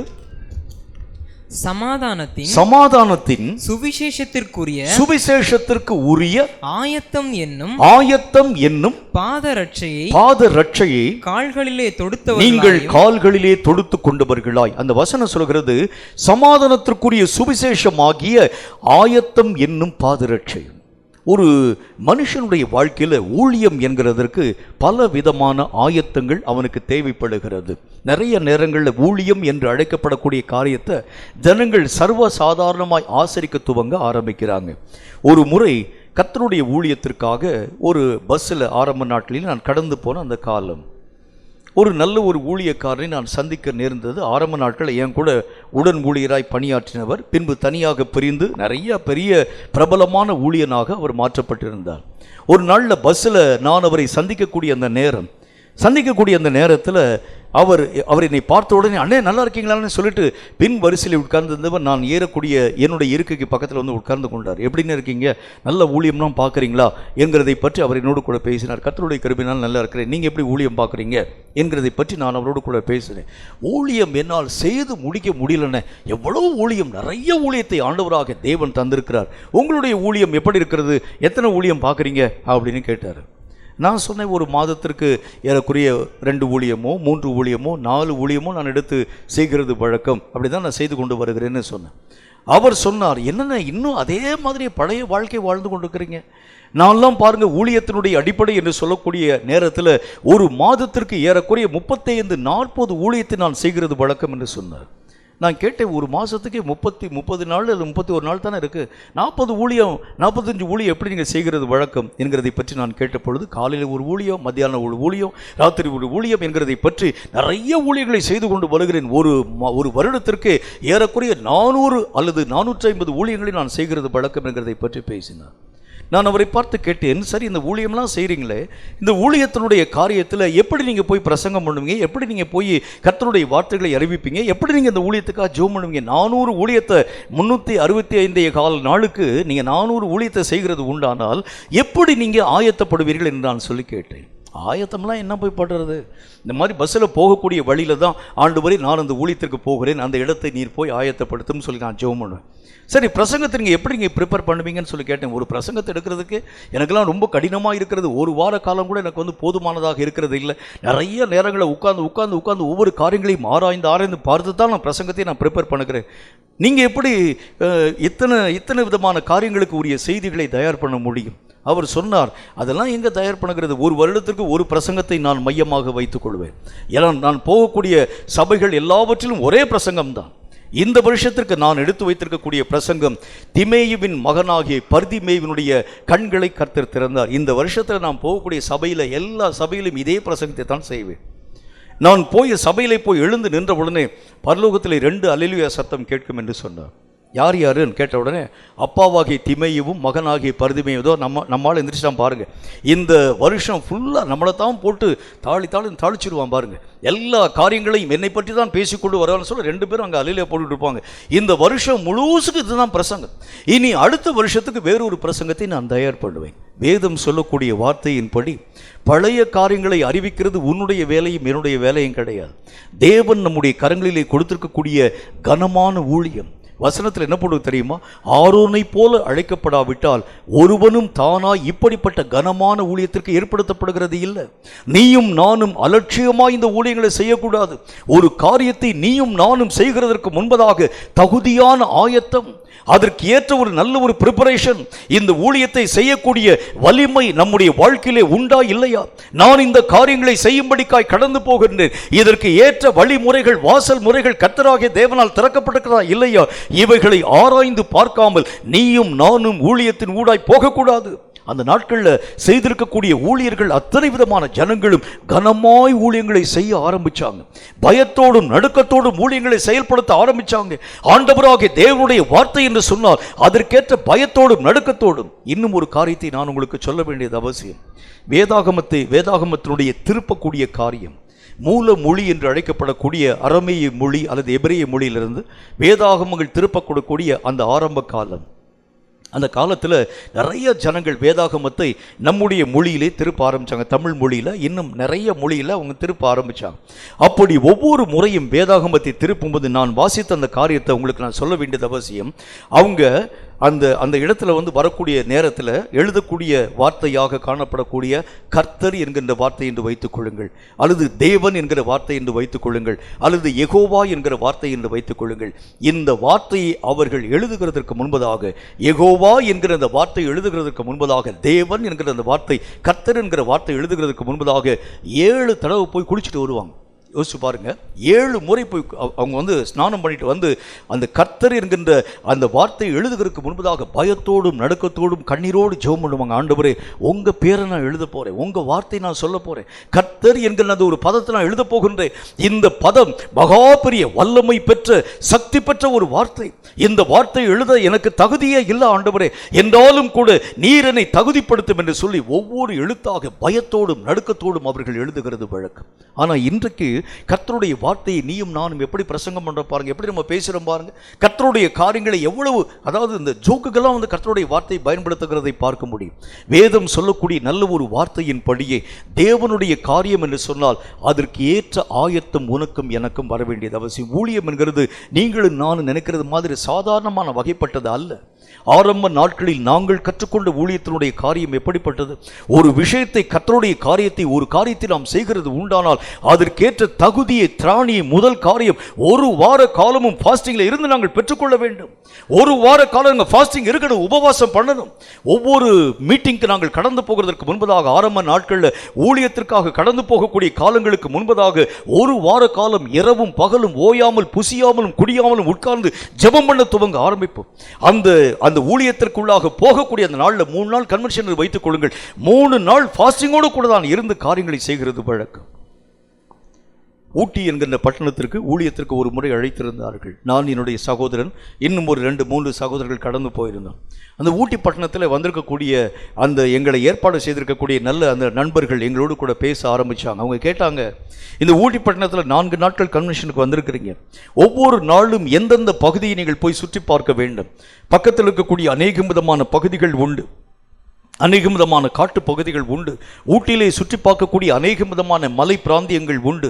எந்தெந்த நாட்களிலே எந்தெந்த இடத்திற்குள் போக வேண்டும் என்கிறதை பற்றியதான ஒரு லிஸ்ட் அவுட் நீங்கள் போட்டு கொடுக்க வேண்டும். ஒன்று, உங்களுக்கு 4 நாளைக்கு என்னென்ன ஆகாரம் தேவை, காலையில் என்ன வேணும், மத்தியானம் என்ன வேணும், நைட்டு என்ன வேணும், எல்லா விதமான மெனுவையும் எங்களுக்கு தர வேண்டும் என்கிறதை பற்றி பேசினாங்க.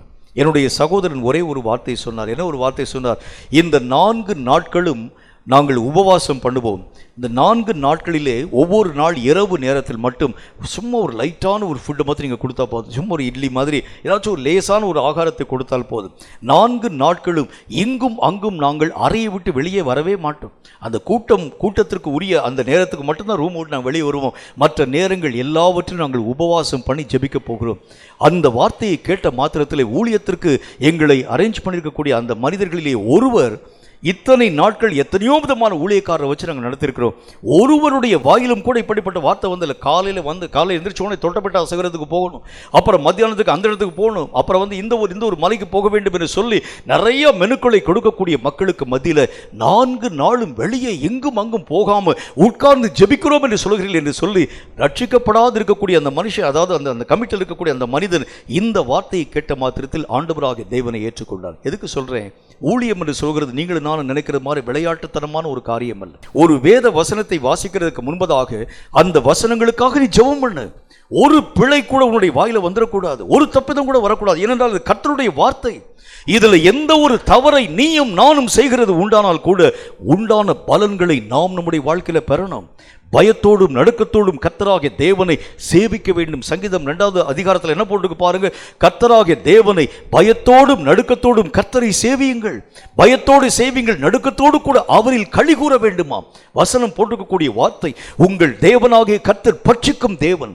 ஆண்டவருடைய ஊழியம் என்கிறது நீங்களும் நானும் நினைக்கிறதை போல சாதாரணமான வகைப்பட்டது அல்ல, அது கனமான ஒரு காரியம். அழைக்கப்படாமல் இருக்கிறது உண்டானால் இப்படிப்பட்ட காரியங்களின் ஊடாக கடந்து போகிறது முடியாது. ஆகவேதான் கர்த்தர் சொல்கின்றார், இந்த ஊழியத்தை கனமாக நீயும் நானும் ஆசரிக்க வேண்டும். இந்த ஊழியத்திற்கு என்னென்ன ஆயத்தங்கள் நமக்கு இருக்கணும்? அவர் என்ன சொல்கின்றார்? சத்தியமான அந்த சமாதானத்தின் சுவிசேஷத்தை அறிவிக்கக்கூடிய அந்த ஆயத்தமாகிய பாதரட்சி என்கிறதை பற்றி பேசுகின்றார். கர்த்தருடைய ஊழியத்தை செய்கிறதற்கு முன்பதாக என்ன ஆயத்தம் எனக்குள் இருக்கணும், என்ன ஆயத்தமான ஒரு ஊழியத்தை நான் செயல்படுத்த வேண்டியது அவசியம். நம்ம எல்லாம் ஊழியருக்குரிய பயிற்சிக்குரிய காரியத்துக்குள்ள இருக்கிறோம். என்ன ஆயத்தம் நமக்குள் வர வேண்டும் என்கிறதை நீங்களும் நானும் கட்டாயமாய் புரிந்து கொள்ள வேண்டியது அவசியம். முதல் ஆயத்தமாக வேதம் சொல்லக்கூடிய நல்ல ஒரு வார்த்தையை வாசிக்க கொஞ்சம் நிதானமா வாசிங்க. அப்போஸ்தலர் நடபடிகள் 8வது அதிகாரம் 1 முதல் 4 வரை இருக்கக்கூடிய வசனங்கள். அப்போஸ்தலர் 8வது அதிகாரம் 1 முதல் 4 வரை நான் சொல்லக்கூடிய இந்த வார்த்தைகள் ஊழியம் பார்க்கிறதுக்கு வெளியே போகக்கூடிய மக்கள் மட்டுமல்ல, நீங்க அந்தரங்கமாய் உட்கார்ந்து ஜெபிக்கக்கூடிய ஊழியத்தை செஞ்சா கூட இந்த ஆயத்தம் உங்கள் வாழ்க்கையிலும் என் வாழ்க்கையிலும் வரணும். ஏன்னா கர்த்தருக்குன்னு ஒரு காரியத்தை செய்கிறதற்கு முன்பதாக ஆயத்தம் இல்லாத எதையும் ஆண்டவர் அங்கீகரிக்கிறதில்லை. அப்போஸ்தலர் 8வது அதிகாரம் 1 முதல் 4 வரைக்கும் இருக்கக்கூடிய வசனத்தை கொஞ்சம் நிதானமா வாசிக்க கேளுங்க. அவனை கொலை செய்கிறதற்கு சவுலும் சம்மதித்திருந்தான். அக்காலத்திலே அந்த காலத்திலே எருசலேமிலே உள்ள சபைக்கு மிகுந்த துன்பம் உண்டாயிற்று. அப்போஸ்தலர் தவிர மற்ற யாவரும் யூதேயா சமாரியா தேசங்களில் சிதறி போனார்கள். தேவ பக்தியுள்ள மனுஷர் ஸ்தேவானை எடுத்து அடக்கம் பண்ணி அவனுக்காக மிகவும் துக்கம் கொண்டாடினார்கள். சவுல் வீடுகள் தோறும் நுழைந்து புருஷரையும் ஸ்திரீகளையும் இழுத்து கொண்டு போய் காவலில் போடுவித்து சபையை அவன் பாழாக்கி கொண்டிருந்தான். சிதறி போன எல்லா ஜனங்களும் எங்கும் தெரிந்து சுவிசேஷ வசனத்தை பிரசங்கித்தார்கள். கர்த்தருடைய வேத புத்தகத்தில் முதல் காரியம் பார்க்கின்றோம். அவர்கள் எல்லாரையும் சிதறி போகக்கூடிய அளவிற்கு காரியங்கள் உருவாக்கப்பட துவங்கிற்று. அவர்கள் ஒருவரோடு கூட ஒருவர் இணைந்து வாழ முடியாத அளவிற்கு சபைகளுக்குள்ளாக சவுல் என்கின்ற அந்த மனிதன் உள்ளே பிரவேசித்து ஜனங்களை பாழ்படுத்த துவங்க ஆரம்பித்தார். குடும்பங்களுக்குள்ளாக பிரவேசித்து ஜனங்களை அடித்து இழுத்து சபையை மெய்யாகவே பாழாக்க துவங்கக்கூடிய மகா பெரிய பயங்கரம் நிறைந்த ஒரு காலம். ஆண்டவராகிய இயேசுவை குறித்து பேச முடியாத, கர்த்தருடைய காரியங்களை குறித்து அறிவிக்க முடியாத, கர்த்தருக்கென்று வைராக்கியம் பாராட்ட முடியாத பயங்கரம் நிறைந்த இருள் சூழ்ந்த ஒரு காலம். எல்லா ஜனங்களையும் அவர்கள் அடித்து மெய்யாகவே நிர்மூலப்படுத்தின பொழுது ரெண்டு பேராக சேர்ந்து போக முடியாமல் எல்லா ஜனங்களும் சிதறி போக துவங்க ஆரம்பிச்சாங்க. இப்போ அவங்களுடைய மனசுக்குள்ள என்ன விதமான ஒரு யோசனை வந்திருக்க முடியும்? என்ன ஒரு காரியம் வந்திருக்க முடியும்? இயேசுவை பற்றி பேசினால் ஜனங்கள் அடிச்சு கொன்றுவாங்க. இயேசுவை பற்றி நாம் அறிவிக்கிறது உண்டானால் நாங்கள் எங்களுடைய வாழ்க்கையை நாங்கள் மெய்யாகவே இழக்க கொடுக்க வேண்டிய சூழ்நிலை வந்துவிடும். இப்படிப்பட்ட மக்கள் தங்களுடைய வாழ்க்கையை பாதுகாக்கக்கூடிய முகாந்திரமாக என்ன செஞ்சிருக்க முடியும்? சிதறி போய் தங்களுடைய பணிகளுக்குள்ளாக போயிருக்கலாம், தங்களுடைய வேலையை பார்க்கும்படிக்காக போயிருக்கலாம். இயேசுவை பற்றி சொன்னா கொன்றான், இயேசுவை பற்றி சொன்னா அடிக்க ஆரம்பிக்கிறான், இயேசுவை பற்றி காரியங்களை பேசுகிறான், எங்களுக்கு விரோதமான வார்த்தையை பேசுகிறான் என்று சொல்லக்கூடிய நேரத்தில் அவர்கள் தங்கள் வழியை நோக்கி போயிருக்கணும். ஆனால் சிதறிப்போன மக்களுடைய நிலைகளை பாருங்கள். சிதறிப்போன எல்லாரும் எந்தெந்த இடங்களிலே ரெண்டு பேராய் போக முடியாமல் சிதறிப்போனார்களோ, சிதறிப்போன அத்தனை பேரும் கர்த்தருடைய வார்த்தைகளை சுவிசேஷமாய் அறிவிக்க ஆரம்பிச்சாங்க. அப்ப முதல் காரியம் என்ன நமக்கு தேவை? என்னை அடித்தாலும் கொன்றாலும் எனக்கு விரோதமான காரியங்களை செய்தாலும் நான் கர்த்தருக்கென்று காண்பிக்கக்கூடிய வைராகியம், அந்த ஜீல் உனக்கும் எனக்கும் அந்த ஒரு ஊழியத்தினுடைய காரியத்தில் இருக்கணும். எத்தனை போராட்டம் வரட்டும், எத்தனை பிரச்சனை வரட்டும், எத்தனை கஷ்டங்கள் வரட்டும், எத்தனை உபத்திரவம் வரட்டும், எத்தனை வியாகுலங்கள் வரட்டும், கர்த்தருடைய சுவிசேஷத்தை அறிவிக்கக்கூடிய விஷயத்தில் எவ்வளவேனும் நான் பின்னிட்டு போக மாட்டேன். எத்தனை ஆயிரக்கணக்கான மக்கள் தங்களுடைய உயிரை சுட கொடுக்க ஆரம்பிச்சாங்க. எத்தனை லட்சக்கணக்கான மக்கள் ஆண்டவராக தேவனுக்கு தியாகமாய் ஒப்பு கொடுக்க ஆரம்பிச்சாங்க. ஒவ்வொரு மிஷனரிமார்கள் இன்றைக்கு ஊழியம் பார்க்கிறாங்களே, ஒவ்வொரு மிஷனரிமார்களுடைய அந்த அவங்களுடைய வாழ்க்கையினுடைய பின்னணியத்தை கேட்டு பாருங்கள். எத்தனை பேர் தங்களுடைய வாழ்க்கையில எல்லா காரியங்களையும் இழந்து போய் கர்த்தராக தேவனுக்கு வைராகியமாய் தனியாய் நின்று ஊழியம் பார்க்கக்கூடிய மக்கள், எந்த ஆதரவும் இல்லாமல் அவங்க அடிச்சா கூட கேட்கறதுக்கு வழி இல்லாத இருக்கக்கூடிய நேரங்களிலே எத்தனை ஆயிரக்கணக்கான மக்கள் கர்த்தருடைய வார்த்தையை அறிவிக்கிறார்களே, காரணம் தேவன் பேரில் கொள்ளக்கூடிய வைராகியம். எத்தனை அடிச்சாலும் அந்த காரியங்களை வாங்கி கொண்டு கர்த்தராகிய தேவனுக்கென்று முன்னோக்கி போகக்கூடிய ஒரு அனுபவம். இயேசுனுடைய வாழ்க்கை இதற்கு நல்ல ஒரு உதாரணம். இயேசுவை அடித்தார்கள், காயப்படுத்த ஆரம்பிச்சாங்க. இயேசு கிறிஸ்துவுக்கு விரோதமாக அவரை கொலை செய்யும்படியான திட்டங்களை தீட்ட ஆரம்பித்தாலும் இயேசு அந்த இடத்தை விட்டு ஓடிய போகலையே. இயேசு தன்னுடைய கால்களிலே ஒட்டியிருக்கக்கூடிய தூசியை உதறி போட்டு போய்விட்டு இந்த தேசத்திற்கு மெய்யாகவே மகாபெரிய சாபம் வர வேண்டும் என்று சொல்லி கர்த்தர் சபிச்சுட்டு போகலையே. அதே இடத்திற்குள் கடந்து போனார், அதே இடத்திலே ஊழியங்களை செய்தார், தன்னுடைய உயிரையே தியாகமாக கொடுக்க ஆரம்பித்தார். கேட்கும் கர்த்தருடைய பிள்ளையே, முதல் தேவை என்ன? ஊழியக்காரனுடைய முதல் தேவை என்ன? ஆண்டவராகிய தேவனுடைய நாமத்தினாலே கலப்பையிலே ஒரு முறை கைகளை வைத்து விட்டார் என்று சொன்னால் இனி பின்னிட்டு பார்க்க மாட்டேன் என்கின்ற ஒரு வைராகியம். அந்த வைராகியம் தான் ஒவ்வொரு ஊழியக்காரனுடைய ஒரு அழகு. ஒரு ஊழியக்காரன் என்று சொன்னால் அது எந்த ஊழியமாக இருக்கட்டும், பெரிய சுவிசேஷ கன்வென்ஷன் கூட நடத்த அது மாத்திரம் இல்லை, ஊழியம் என்று சொன்னால் நீங்கள் வீட்டில் உட்கார்ந்து செய்யக்கூடிய காரியங்களுக்கு கூட இந்த வைராகியம் உன்னுடைய வாழ்க்கையில் வரணும். இந்த வைராகியத்திற்கு விரோதமாகத்தான் சாத்தான் நிறைய போராட்டங்களை கொடுக்க ஆரம்பித்து விடுவான். குடும்பத்தை உனக்கு விரோதமாக எழுப்பி, சூழ்நிலைகளை உனக்கு விரோதமாக எழுப்பி, ஆவிக்குரிய மண்டலங்களை உனக்கு விரோதமாக எழுப்பி, நீயும் நானும் கர்த்தராகிய தேவனுக்குள் வைத்திருக்கக்கூடிய வைராகியத்தை இழக்கும்படியான காரியங்களை உருவாக்க ஆரம்பிச்சிருவான். என்றாலும் கூட ஒரு ஊழியக்காரனுடைய முதல் அழகு, முதல் ஆயத்தம் எதிலே அவன் ஆயத்தப்பட வேண்டும்? கர்த்தராகிய தேவனுக்கென்று நான் என்னுடைய சரீரத்தை வாளினால் அறுப்புண்ணும்படிக்காக கொடுக்கக்கூடிய சூழ்நிலைகள் வர துவங்க ஆரம்பித்தாலும் என் தேவனை விட்டு எவ்வளவேனும் நான் பின்னிட்டு பார்க்க மாட்டேன். இந்த வைராகியம் தான் ஒரு ஊழியக்காரனுடைய தகுதி. சாத்தான் இந்த வைராகியங்களை கண்டுதான் நடுக்கம் கொள்ள ஆரம்பிக்கின்றான். இவனுக்கு விரோதமாக எத்தனை ஆயுதங்களை உருவாக்கினாலும், எத்தனை காரியங்களை உருவாக்க துவங்க ஆரம்பித்தாலும் தைரியமாக எதிர்த்து நின்று ஆண்டவருடைய வார்த்தைகளை அவன் பேச ஆரம்பிக்கிறானே, சாத்தான் இந்த வைராகியங்களை கண்டுதான் நடுங்க துவங்க ஆரம்பித்து விடுகிறான். ஆண்டவராகிய தேவனுடைய நாமத்தினாலே கோலியாத்திற்கு விரோதமாய் போகக்கூடிய தாவீதை பாருங்கள். இந்த வைராகியம்தான் அவருடைய வாழ்க்கையிலே வந்திருக்கக்கூடிய வைராகியம் முன்பதாக நிற்கக்கூடிய மலையை போல காணப்படக்கூடிய கோலியாத்து தாவீதை பார்த்து சொல்லுகின்றான், இதோ நீ வா, உன்னுடைய மாம்சத்தை மிருகங்களுக்கும் பறவைகளுக்கும் இரையாக தருகிறேன். என்னை எதிர்க்கக்கூடிய இஸ்ரவேலிலே காணப்படக்கூடிய யுத்த வீரன் யாருமே இல்லையா? என்னை கொலை செய்யக்கூடிய வல்லமை பெற்றவன் யாருமே இல்லையா என்று சொல்லி கோலியாத்து தாவீதை பார்த்து சவால் விட துவங்க ஆரம்பிக்கின்றான். தாவீது அவனுடைய வளர்த்தி, அவனுடைய உருவத்தினுடைய காரியங்களை கண்ட மாத்திரத்தில் எவ்வளவேனும் பயம் கொள்ளாமல் எதிர் சவால் போட ஆரம்பிக்கின்றான் கோலியாத்தை பார்த்து. நீ வா, உன்னை நான் கிழித்து உன்னுடைய மாம்சத்தை பறவைகளுக்கும் அந்த மிருகங்களுக்கும் இரையாக தருகின்றேன். நீ உன்னுடைய புய பலத்தினால் வருகிறாய், நானும் நீ நிந்திக்கக்கூடிய இராணுவங்களின் தேவனுடைய பலத்தினால் வருகிறேன் என்கிறதை பற்றி தைரியமாய் பேசினதற்கு காரணம் என்ன தெரியுமா? கர்த்தர் மேல் கொண்ட அந்த வைராக்கியம். எத்தனை அடித்தாலும், எத்தனை வேதனைகளின் ஊடாக கடந்து போக ஆரம்பித்தாலும், ஒரு ஊழியனுடைய ஆயத்தம் எதை பொறுத்து காணப்பட வேண்டும்? ஊழியத்துக்கு நான் சும்மா வருகிறேன் என்கிறது அல்ல. ஊழியத்திற்கு யார் யாரெல்லாம் வர்றீங்க சொன்ன உடனே அப்படியே நாம் நம்முடைய கரங்களை தூக்குறது அல்ல. முதல் ஆயத்தம், எத்தனை பாடுகள் வந்தாலும், பிரச்சனை வந்தாலும், ஆண்டவராக தேவனுடைய நாமத்தினாலே அவர் பேரில் கொண்ட வைராக்கியத்தை எவ்வளவேனும் இழக்க நான் சம்மதிக்க மாட்டேன். எத்தனை காரியம் போனாலும் பரவாயில்ல, என்னையே அவர்கள் தியாகமாக தகனிக்க துவங்க ஆரம்பிச்சா கூட பரவாயில்ல, கர்த்தரை நான் எவ்வளவேனும் மறுதலிக்க மாட்டேன் என்கிற வைராகியம்தான் நம்முடைய வாழ்க்கையின் ஆயத்தம் என்று கர்த்தர் சொல்கின்றார். இரண்டாவது ஆயத்தத்தை பாருங்க, முக்கியமான ஒரு ஆயத்தம்.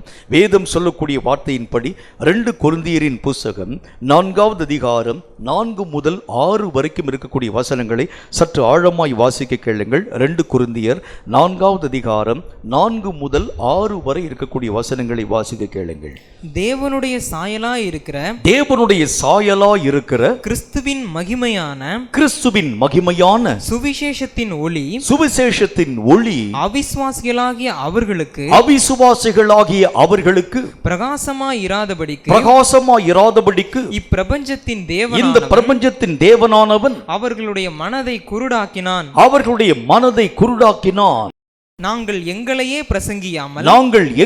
பிரசங்கியாமல் கிறிஸ்து இயேசுவை கர்த்தர் என்றும் எங்களையோ இயேசுவின் நிமித்தம் உங்கள் ஊழியக்காரர் என்றும் பிரசங்கிக்கிறோம். இருளிலே இருந்து வெளிச்சத்தை பிரகாசிக்கச் சொன்ன தேவன் இயேசு கிறிஸ்துவின்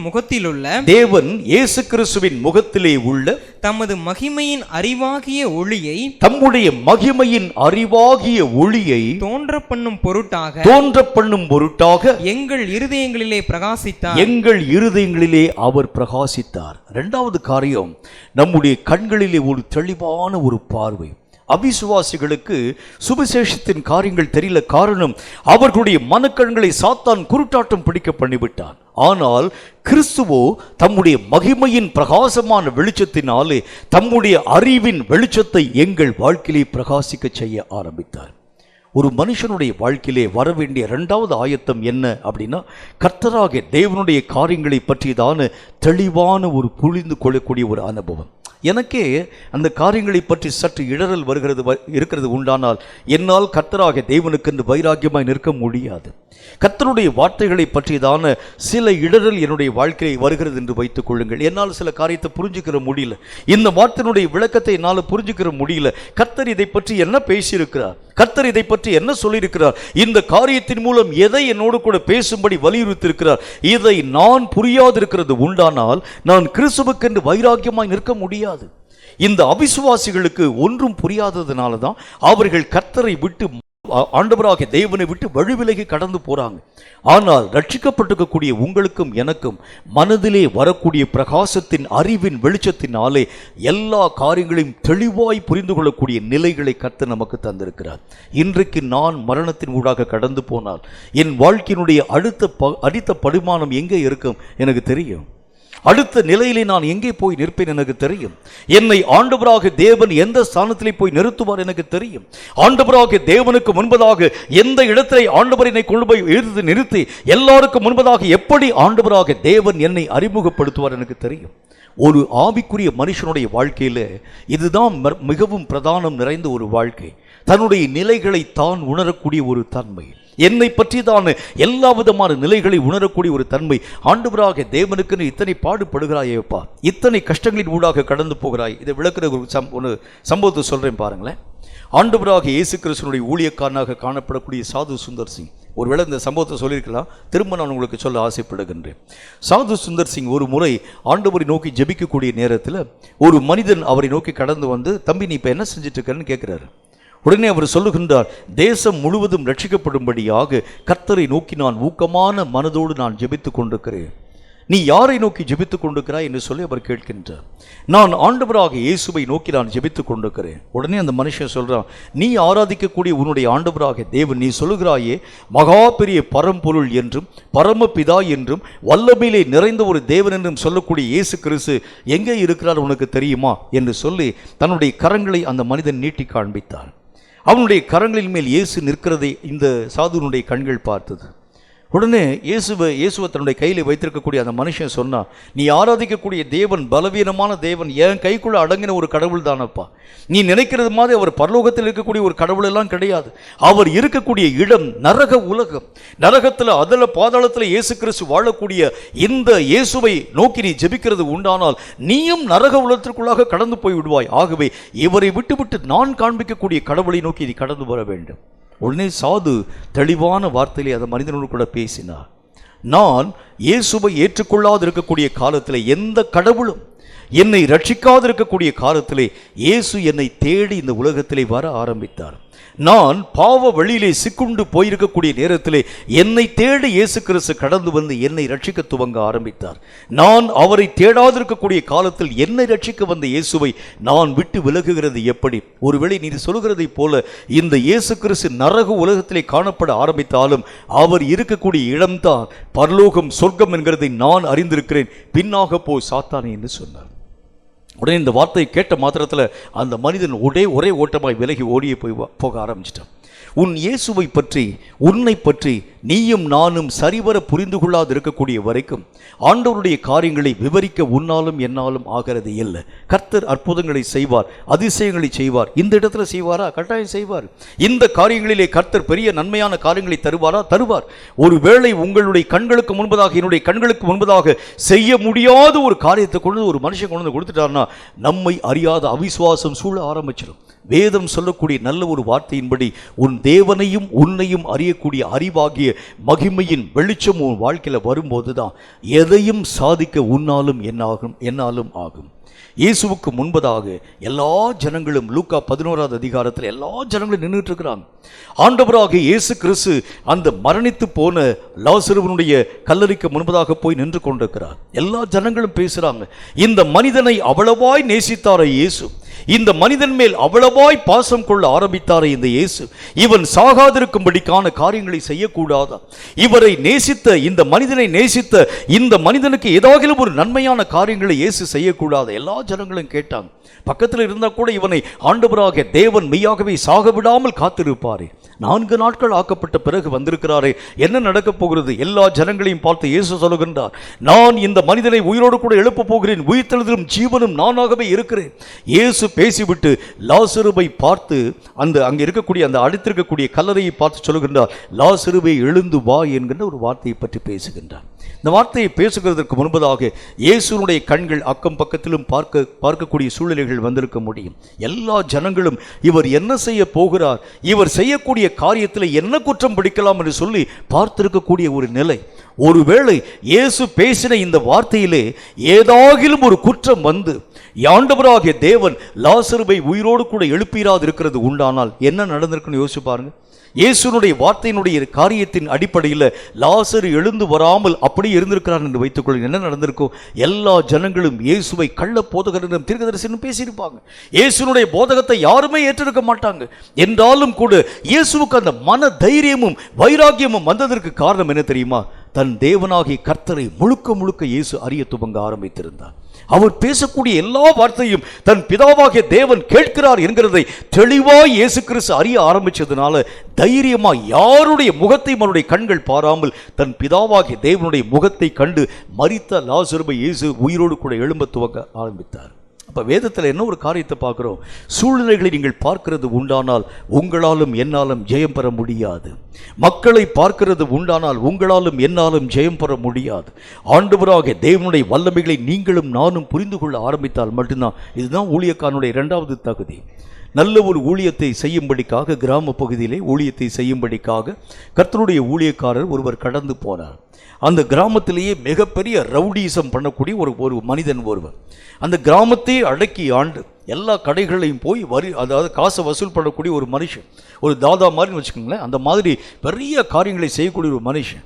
இந்த ஊழியக்காரர் போய் அந்த கிராமத்தில் போய் ஊழியம் செய்யும்படிக்காய் கடந்து போனார். ஊழியங்களை செய்து கொண்டு கர்த்தருடைய வார்த்தையை அறிவித்து கொண்டிருக்கக்கூடிய நேரத்தில் அந்த மனுஷன், வெளியூருக்கு போன மனுஷன் உள்ளே வந்துட்டான். வந்த மாத்திரத்தில் அங்கே இருக்கக்கூடிய ஜனங்களெல்லாம் சொன்னாங்க, ஐயா நீங்கள் தயவுசெய்து ஓடி போயிருங்க, இந்த மனிதன் மகா பொல்லாத மனிதன், இவனை கண்டு எங்கள் கிராமமே நடுங்கக்கூடிய ஒரு கிராமமாக இருக்கிறது, தயவுசெய்து உங்களை ஏதாச்சும் பண்ணிடுவா, நீங்கள் ஓடி போய்விட வேண்டும். அவர் நின்று கர்த்தருடைய வார்த்தையை சொல்லிக் கொடுக்கக்கூடிய நேரத்தில் நேராக அந்த ரவுடி அவனுக்கு முன்னால் வந்தார். யாருக்கிட்ட நீ உள்ளே வந்த என்னுடைய கிராமத்துக்குள்ளாக? உடனே அவர் சொன்னால், நான் இயேசுவை பற்றி அறிவிக்கும்படிக்காய் வந்தேன். எவ்வளவு தைரியமாக தான் எனக்கு முன்னால் நின்று, யாருமே முன்பதாக நின்று வார்த்தைகளை பேசினதாக சரித்திரமே கிடையாது, இவ்வளவு தைரியமாக எனக்கு முன்பதாக நின்று வார்த்தைகளை பேசுகிறாய் என்று சொல்லி தன்னுடைய கைகளுக்கு கீழாக வைத்திருக்கக்கூடிய 2 பெரிய நாய்கள், அந்த நாயை ஏவி விடுகிறது உண்டானால் அது மேலே பாய்ந்து அந்த மனிதனை கொலை செய்யாமல் விடுகிறதில்லை, அந்த மாதிரி வளர்க்கப்பட்ட ஒரு நாய். 2 நாய்களை இந்த ஊழியக்காரர் மேல் ஏவ துவங்கினார். இந்த நாய்களுக்கு நீ முதல் காரியம் பதில் சொல்லு என்று சொல்லி நாயை ஏவிவிட்ட மாத்திரத்தில் இந்த ஊழியக்காரர் இங்கும் அங்கும் அசையாமல் நின்று, உண்மையிலே நடந்த ஒரு சம்பவம். ஊழியக்காரன் அசையாமல் நின்று கர்த்தரின் நாமத்தினால் ஜெபிக்க ஆரம்பித்தார். அவ்வளவுதான். என்ன நடந்தது தெரியுமா? நாய் ஒரே ஓட்டமாய் ஓடி வந்து 2 நாய்களும் வந்து நேராக அவருடைய பாதத்தின் கீழாக வந்து படுத்து கொண்டது. அவன் பண்ணால நின்று ஏவி விடுறான். அந்த மனிதனை போய் கடின்னு சொல்றான். ஆனால் அந்த நாய் இங்கும் அங்கும் அசைவே இல்லை. அவன் சொன்னான், என் இயேசுவுக்கு முன்பதாக எல்லாம் கீழ்ப்படிந்தான் தீர வேண்டும். ஏனென்றால் இயேசுவை புரிந்து கொண்ட மனிதனால் தான் இது சாத்தியமாக்கப்பட முடியும். ஊழியத்துக்கு போகிறதுக்கு முன்னால் என்னையும் இயேசுவையும் நான் புரிந்து கொள்ளவில்லை என்றால் இயேசுவின் வல்லமைகளை நான் அறிவிக்கிறது எப்படி? இயேசுவின் காரியங்களை நான் தெரிவிக்கிறது எப்படி? ஆகவேதான் கர்த்தராகிய தேவன் சொல்கின்றார், கிறிஸ்துவனுடைய அறிவாகிய பிரகாசத்தின் வெளிச்சம் உன் வாழ்க்கையை பிரகாசிக்க வேண்டியது அவசியம். மகிமையின் அறிவாகிய ஒளி, தேவனை ஆழமாய் அகலமாய் நீளமாய் உயரமாய் அறியக்கூடிய அறிவின் பிரகாசம் உன் வாழ்க்கையிலே வர ஆரம்பிக்கும் பொழுது உலகத்திலே பெரிய காரியங்களை சாதிக்க உன்னாலும் என்னாலும் ஆகும். ஆகாப் என்கின்ற அந்த ராஜாவை கண்டு எலியா என்கிற தீர்க்கதரிசி பயப்படல. எலியா என்கிற தீர்க்கதரிசிக்கு முன்பதாக ஆகாப் ராஜா அநேகம் விதமான மக்களை கொலை செய்யக்கூடிய வல்லமை பெற்றவனாய் விளங்கக்கூடிய அந்த நேரத்திலே கர்த்தரின் வல்லமை நிரூபித்து காண்பித்தான் எலியா என்கிற தீர்க்கதரிசி. தேவனாகிய கர்த்தருடைய வார்த்தைகளை அறிவித்து கர்த்தருடைய நாமத்தினாலே மழை மேகம் சூழ வரப்போகிறது என்று சொல்லி அறிவித்த மாத்திரத்தில் என்ன நடந்தது பாருங்கள். கர்த்தருடைய வார்த்தைகள் அப்படியே உருவாக்கப்பட துவங்கிற்று. 450 பாகால் தீர்க்கதரிசிகளை கொலை செய்யும்படி தனி ஒருவனாய் நின்றான் எலியா என்றால் காரணம் கர்த்தராகிய தேவனுடைய வல்லமைகளை சரிவர புரிந்திருக்கக்கூடிய ஒரு அனுபவம். கேட்கும் கர்த்தருடைய பிள்ளையே, ஊழியக்காரனுடைய 2வது தகுதி என்ன? நீ யாரை புரிந்து கொள்கிறாய் இல்லையா? நிறைய ஊழியக்காரனுக்கு இப்போ என்ன தகுதியை சொல்கிறாங்க? உன் சபையை முதல் காரியம் நல்லா புரிஞ்சுக்க, உன் மக்களை நல்லா புரிஞ்சுக்க, யார் யார் எவ்வளோ காணிக்க கொடுப்பாங்க நல்லா புரிஞ்சுக்கும், யார் யார் எவ்வளோ காசு கொடுப்பாங்க அவங்க மேலே நீங்கள் ஐஸ்வை, அவங்கள வந்து விடாமல் நீ பின்பற்றி போக வேண்டும். அவங்க வீட்டுக்கு கூப்பிடாட்டி கூட ஒவ்வொரு ஃபங்க்ஷனுக்கு வீட்டை நீ தேடி கடந்து போக வேண்டும். ஒவ்வொரு காரியத்தின் ஊடாக நீ அவர்களை நீ பின்பற்றி போக வேண்டும். இல்லை உன் எஜமானி நீ பின்பற்றி போகிறது உண்டானால் எல்லா ஜனங்களும் உன்னை பின்பற்றி வர ஆரம்பிச்சிடுவாங்க. மோசே எஜமானை பின்பற்றி போனால் மோசையை பின்பற்றி 6 லட்சம் மக்கள் பின்பற்றி கடந்து வர ஆரம்பிச்சாங்க. உன் எஜமானை நீ பின்பற்றுகிறது உண்டானால் எஜமானுடைய விருப்பத்தை புரிந்து கொண்டு உன்னையும் என்னையும் ஜனங்கள் தானாய் பின்பற்ற ஆரம்பிச்சிடுவாங்க. எந்த காரியங்களையும் நீ செய்ய வேண்டிய அவசியம் இல்லை, எந்த விஷயத்தை நீ அவனுக்கு செய்ய வேண்டிய அவசியம் இல்லை. இந்த காரியத்தை செஞ்சாதான் யாராகிலும் ஒரு மனுஷனுடைய பட்சமாக நீ நிற்கிறது உண்டானால் அவன் உனக்கு எஜமானாய் மாற்றப்பட ஆரம்பிச்சிடுவான். எனக்கு தெரிந்த நிறைய இடங்களில் இதே விதமான காரியங்களை நான் சந்தித்திருக்கிறது உண்டு, பார்த்திருக்கிறது உண்டு. சில ஊழியர்கள் சில மக்களை பின்பற்றி கடந்து போக ஆரம்பிப்பாங்க. நிறைய பணம் கொடுக்கக்கூடிய ஆட்களை பின்பற்றி கடந்து போக ஆரம்பிப்பாங்க. அந்த பணம் கொடுக்கக்கூடிய ஆட்கள் இவர்களை அடிமைகளைப் போல நடத்தக்கூடிய ஒரு நிலைகளை நான் கண்கூடாக கண்டது உண்டு. கர்த்தர் சொல்லுகின்றார், யாருக்கும் ஊழியம் செய்யும்படிக்கல்ல, கர்த்தருக்கே ஊழியம் செய்யும்படி நீயும் நானும் அழைக்கப்பட்டிருக்கிறோம். இந்த ஊழியக்காரனுடைய 2வது முக்கியமான தகுதி, அவரையும் அவருடைய வல்லமைகளை நீ புரிந்து கொள்ள ஆரம்பிக்கிறது உண்டானால் எதையும் பெற்றுக்கொள்ள சாதிக்க உன்னால் ஆகும் என்று கர்த்தருடைய வேதம் நமக்கு சொல்கிறது. 3வது ஒரே ஒரு முக்கியமான ஒரு விஷயத்தை உங்களுக்கு சொல்லி முடிக்கணும். 1 தெசலோனிக்கேயரின் புத்தகம் 2வது அதிகாரம் 9வது வசனம் இந்த வார்த்தை சொல்கிறது, வாசிங்க. 1 தெசலோனிக்கேயர் 2வது அதிகாரம் 9வது வசனத்தை வாசிங்க. இன்னொரு வசனத்தை சொல்றேன். சகோதரரே, சகோதரரே, நாங்கள் பட்ட பிரயாசமும் வருத்தமும் உங்களுக்கு ஞாபகமாயிருக்கும். உங்களில் ஒருவனுக்கும் பாரமாயிராதபடிக்கு இரவும் பகலும் நாங்கள் வேலை செய்து தேவனுடைய சுவிசேஷத்தை உங்களிடத்தில் பிரசங்கித்தோம். அப்படின்னா என்ன அர்த்தம்? யார்கிட்ட எந்த ஒரு பலனை அவங்க எதிர்பார்க்கல. இவன் இந்த காசு கொடுப்பான், இந்த காணிக்கை கொடுப்பான், இந்த பொருள் கொடுப்பான், யாரும் எதிர்பார்க்கல.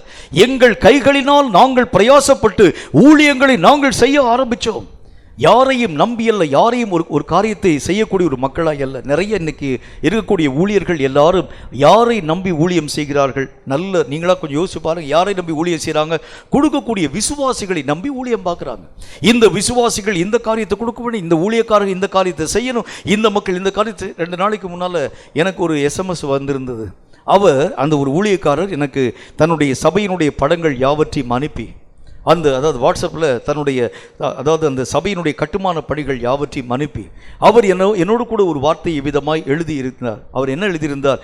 இந்த ஊழியத்தை உங்கள் ஜெபத்தினால், குறிப்பாக உங்கள் பொருளினால் நீங்கள் தாங்க வேண்டும் ஐயா. தயவு செய்து எங்களுடைய கட்டட பணிக்கான நிதியை எங்களுக்கு செய்து கொடுக்க வேண்டும் என்று சொல்லி எனக்கு எழுதியிருந்தாங்க.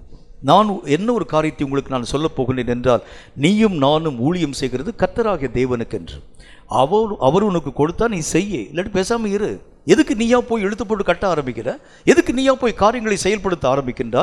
உன் தேவனுக்கு தெரியும் உன் தேவை என்னதென்று. எந்த இடத்துல போய் ஊழியம் பார்க்க வேண்டும் என்று சொல்லக்கூடிய கர்த்தருக்கு தெரியும் அந்த இடத்துல என்ன பிரச்சனை வரப்போகிறது, அதை சாதிக்க, அந்த காரியங்களை சந்திக்க நீ என்ன காரியத்தை செய்ய வேண்டும் கர்த்தருக்கு தெரியும்.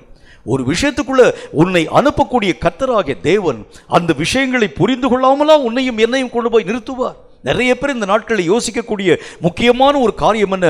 நிறைய மக்களை எழுப்ப வேண்டும், ஊழியங்களை தாங்கக்கூடிய மக்களை எழுப்ப வேண்டும், ஊழியங்களை அநேகம் பண உதவிகளினால் தாங்கக்கூடிய மக்களை. பிரசங்கம் என்கின்ற பேரில் பிரசங்கம் ஒரு 4 வார்த்தை தான் இருக்கும், 4 வசனம் தான். மற்றது எல்லாம் இந்த காரியத்திற்காக காணிக்க, இந்த காரியத்துக்காக காணிக்க, இந்த காரியத்துக்காக காணிக்க. கர்த்தர் உன்னையும் என்னையும் பிச்சைக்காரனா வைக்கலங்க. முதல் காரியம் புரிஞ்சுக்கோ. கர்த்தருடைய வேதம் சொல்லக்கூடிய நல்ல ஒரு வார்த்தையை நீங்கள் நன்றாக புரிந்து கொள்ள வேண்டும். பவுல் அப்போஸ்தலன் சொல்கின்றார், எங்கள் கைகளினால் நாங்கள் வேலைகளை செய்தோம், எங்கள் ஊழியத்தையும் நாங்கள் நிறைவாக்கினோம். எப்படி சொல்றாரு பாருங்க. யாருக்கும் நாங்கள் பாரமாக இருக்கல. இன்னொரு வசனத்தையும் பாருங்க. 1 கொரிந்தியரின் புத்தகம் 9வது அதிகாரம் 16வது வசனம் இந்த வார்த்தை சொல்கிறது. 1 கொரிந்தியர் 9வது அதிகாரம் 16வது வசனம் என்ன சொல்லுதுன்னு பாருங்களேன். சுவிசேஷத்தை நான் பிரசங்கித்து வந்தும் மேன்மை பாராட்ட எனக்கு இடமில்லை. எனக்கு அது இடமில்லை. அது என் மேல் விழுந்த கடமை. அவர் என்ன சொல்றாரு? சுவிசேஷத்தை பிரசங்கம் பண்ணுகிறது என் மேல் விழுந்த கடமை. ஒரு தகப்பனுக்கு வேலை செய்கிறதற்காக நான் சம்பளத்தை எதிர்பார்க்க கூடாது. ஒரு அப்பாவுக்கு ஒரு அப்பா என்னை பார்த்து சொல்கிறார் என்று வைத்துக் கொள்ளுங்கள், தம்பி போய் அந்த ஒரு கடையில் போய் இந்த ஒரு பொருளை வாங்கி கொண்டு வர வேண்டும், எனக்கு நீங்கள் காசு கொடுத்தா தான் நான் போய் பொருளை வாங்குவேன் சொல்லிங்க. நீங்கள் டிமாண்ட் பண்ணக்கூடாது.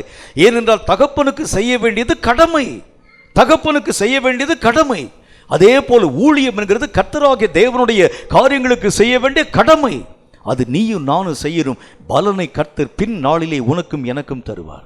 அது இப்பவே நீயும் நானும் எதிர்பார்க்க வேண்டிய அவசியமே இல்லை. உன்னாலும் என்னாலும் இயன்ற அளவிற்கு கர்த்தராகிய தேவனுக்குரிய காரியங்களுக்காக ஊழியங்களை செய்ய வேண்டியது நம் மேல் விழுந்த கடமை. இயேசு கிறிஸ்து அந்த ஊழியத்திற்குரிய எந்த விதமான காரியத்திற்காகவும் ஏதாகிலும் ஒரு பொருளை பிதாவாகிய தேவனிடத்திலிருந்து கர்த்தராகிய தேவன் எதிர்பார்ப்பாரா என்று யோசித்து பாருங்க. ஒரு நாளில் ஒரு கிராமத்துக்கு போறாங்க இயேசு கிறிஸ்துவோட சீஷர்கள். கையில் அந்த கிராமத்துக்குள்ளாக செலுத்தக்கூடிய பணம் கையில் இல்லை. ஒரே ஒரு வெள்ளி பணம் கொடுக்கணும். இந்த கிராமத்தில் உள்ள பிரவேசிக்கிறதுக்கு வரிப்பணமாக கொடுக்க வேண்டிய பணம் ஒரு காசு அவங்க கையில் இல்லை. உடனே இயேசு சீஷர்களை திரும்பி பார்க்குற, யாராச்சும் நீ காசு வச்சுங்க, யார் கையிலே இல்லையே ஆண்டவரே. உடனே சீமோன் என்கின்ற அந்த மனிதனை பார்த்து கர்த்தர் சொல்வார், நீ போய் தூண்டிலை எடுத்துக்கொண்டு முதல்ல போய் கடலில் போய் உன்னுடைய தூண்டிலை போடு. என்ன ஆண்டவரே, ஒரு காசுக்காக போயா? ஆமாம், ஒரு காசுக்கு தான். ஒரு காசுக்காக போய் தூண்டிலை போடு. ஒரு மீனை பார்ப்பாய், அந்த மீனுடைய வாயை திறந்து பார், அதிலே உனக்கும் எனக்கும் தேவையான ஒரு பணம். இப்போ கர்த்தர் நினைச்சிருந்தானே என்ன செய்யலாம்? அந்த மீனுடைய வாயிலேயே 1 கோடி ரூபாய் நான் உள்ள வச்சிருக்கேன்ப்பா, எடுத்துட்டு வா. ஒரு பணத்தை கொடுத்துட்டு மீது அத்தனை தொகையை நீ வைத்துக்கொண்டு ஊழியம் பார்க்கலாம் சொல்லிக்கலாம் தானே. அந்த நேரத்திற்கு என்ன தேவை அது நமக்கு போதும். ஒரே ஒரு பணம் தான். அந்த ஒரு பணத்திற்காக இவர் போய் ஒரு வேலையை செய்து என்ன வேலை செய்கிறார் பாருங்க. ஒரு மீனை பிடிச்சிட்டு வந்து வாயை திறந்து பார்க்கணும். மீனை பிடிச்சிட்டு வந்து வாயை திறந்து பார்த்து இருக்கக்கூடிய பணத்தை கொண்டு போய் ஊழியத்திற்காக கொண்டு போய் கொடுக்க வேண்டியது அவசியம். அப்படி என்றால் வேதம் சொல்லக்கூடிய வார்த்தையின்படி பலன்களை தரக்கூடிய கர்த்தர் இங்கே இல்லை. உனக்கு இங்கே தர்றாரோ இல்லை, அது ரெண்டாவது விஷயம். ஆண்டவர் எனக்கு அதை தாங்க இதை தாங்க நீ ஒரு பிச்சைக்கார ரேஞ்சுக்கு நீ கேட்காத. உன்மேல் விழுந்த கடமையாகிய ஊழியத்தை செய்ய வேண்டும். இது எனக்குன்னு நியமிக்கப்பட்டிருக்கக்கூடிய ஒரு காரியம். ஏன் கர்த்தர் இந்த என்னுடைய ஊழியத்திற்கு எந்த ஒரு காரியத்தையும் தராமே இருக்கிறாரு? நீ ஏன் அதை பற்றி கவலைப்படுற? கர்த்தர் தான் அந்த காரியத்தை பற்றி கவலைப்பட வேண்டும். இந்த ஊழியத்தினுடைய தேவைகள் என்கிறதை கர்த்தர் அறிந்திருக்கிறது உண்டானால் எல்லா விஷயத்தையும் அவரே தருவார். தந்தால் செய்யாட்டி பேசாம விட்டுரு, அவ்வளவுதான். வேதம் சொல்லக்கூடிய நல்ல ஒரு வார்த்தையின்படியே எந்த ஒரு இடத்திலும் போய் நீயும் நானும் நின்று ஒரு பிச்சைக்காரன மாதிரி போய் நிற்கக்கூடிய ஒரு அனுபவத்தை உள்ளவனாய் ஊழியக்காரன் இருக்கக்கூடாது. நிறைய இந்த நாட்களில் ஊழியக்காரர்கள் என்கிற பேரில் பெரிய பெரிய ஊழியக்காரனை கூட நான் இப்போ சொல்கிறேன். பெரிய பெரிய ஊழியக்காரன் என்கிற பேரில் பேர் தான் ஊழியக்காரனை தவிர அந்தரங்கத்தில் அவன் ஒரு பிச்சைக்காரன் தான். கர்த்தர் சொல்லுகின்றார், தேவனை நம்பி ஊழியம் செய்கிறது தான் ஊழியம், உண்மையான ஊழியம். தேவனை சார்ந்து நடக்கிறது தான் உண்மையான ஒரு வழி. இதை தவிர்த்து எத்தனை காரியங்களை நீ போதிக்க ஆரம்பித்தாலும் இது ஊழியனுடைய தகுதி இல்லை என்று கர்த்தருடைய வேதம் நமக்கு சொல்ல ஆரம்பிக்கிறது. கேட்கும் கர்த்தருடைய பிள்ளையே, நீயும் நானும் ஊழியம் செய்ய அழைக்கப்பட்டிருக்கிறோம். கர்த்தருக்கு என்று ஆண்டவருக்கு என்று வைராக்கியமாக எழும்பும்படியான ஊழியங்களை செய்ய நீங்களும் நானும் அழைக்கப்பட்டிருக்கிறோம். ஊழியனுக்கு என்னென்ன தகுதியை கர்த்தர் நமக்கு பேசினார் பாருங்கள்.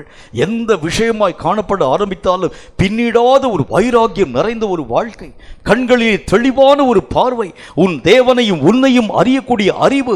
மூன்றாவது காரியம், கர்த்தரை மட்டும் சார்ந்திருக்கக்கூடிய ஒரு நிலை. எந்த மனிதனையும் நீ உன்னுடைய எஜமானாய் ஆக்கிக் கொள்ளாதிருக்கக்கூடிய ஒரு நிலை. ஆரம்பத்தில் நல்லா தான் வராங்க ஊழியக்காரங்களா, ஆனால் காலங்கள் போக போக கர்த்தராகிய தேவனுடைய அந்த ஆளுகை திறனை தள்ளிவிட்டு அநேக மக்களை தங்கள் மேல் எஜமான்கள் ஆக்கிக் கொள்ளக்கூடிய ஊழியர்கள் உண்டு. அந்த மாதிரி உன்னுடைய வாழ்க்கை காணப்படாதபடிக்கு கர்த்தரையே நீ சார்ந்து கொள்ள ஆரம்பிக்கிறது உண்டானால் கடைசி காலத்திலே ஆயத்தம் என்கிற பாதரட்சியை தொடுத்து கொண்டவனாய் கர்த்தருடைய நாமத்தினாலே யுத்த வீரனாய் எழும்ப உன்னாலும் என்னாலும் ஆகும். ஊழியம் செய்கிறது நம்மேல் விழுந்த கடமை. இந்த ஊழியம் என்கிறது சாத்தானுடைய வாயிலே இருந்து, கொள்ளி வாய்கள் என்று அழைக்கப்படக்கூடிய சாத்தானுடைய வாயிலே இருந்து ஜனங்களை மீட்க வேண்டிய பொறுப்பு நமக்கு ஆண்டவராகிய தேவன் காண்பித்திருக்கக்கூடிய ஒரு பொறுப்பு. இந்த பொறுப்பிலே இயங்கக்கூடிய ஒவ்வொரு ஊழியனும் எப்படி அவன் கடந்து போக வேண்டும்? கர்த்தருக்கென்று முன் வைத்த காலை பின் வையாத ஒரு நிலை, தெளிவான ஒரு பார்வை, பார்க்கக்கூடிய ஒரு கண்கள், மட்டுமல்லாமல் கர்த்தரை மட்டும் சார்ந்திருக்கக்கூடிய ஒரு தன்மை. இவைகள் உன் வாழ்க்கையிலே மெய்யாகவே அஸ்திபாரமாய் காணப்படுகிறது உண்டானால் சாத்தானுடைய எல்லா விதமான வல்லமைகளும் உன் ஊழியத்திற்கு முன்பதாக நிலைக்க முடியாமல் மெய்யாகவே முனை மழுங்கி கடந்து போய்விடும் என்கிறதிலே சந்தேகம் ஒன்றுமில்லை.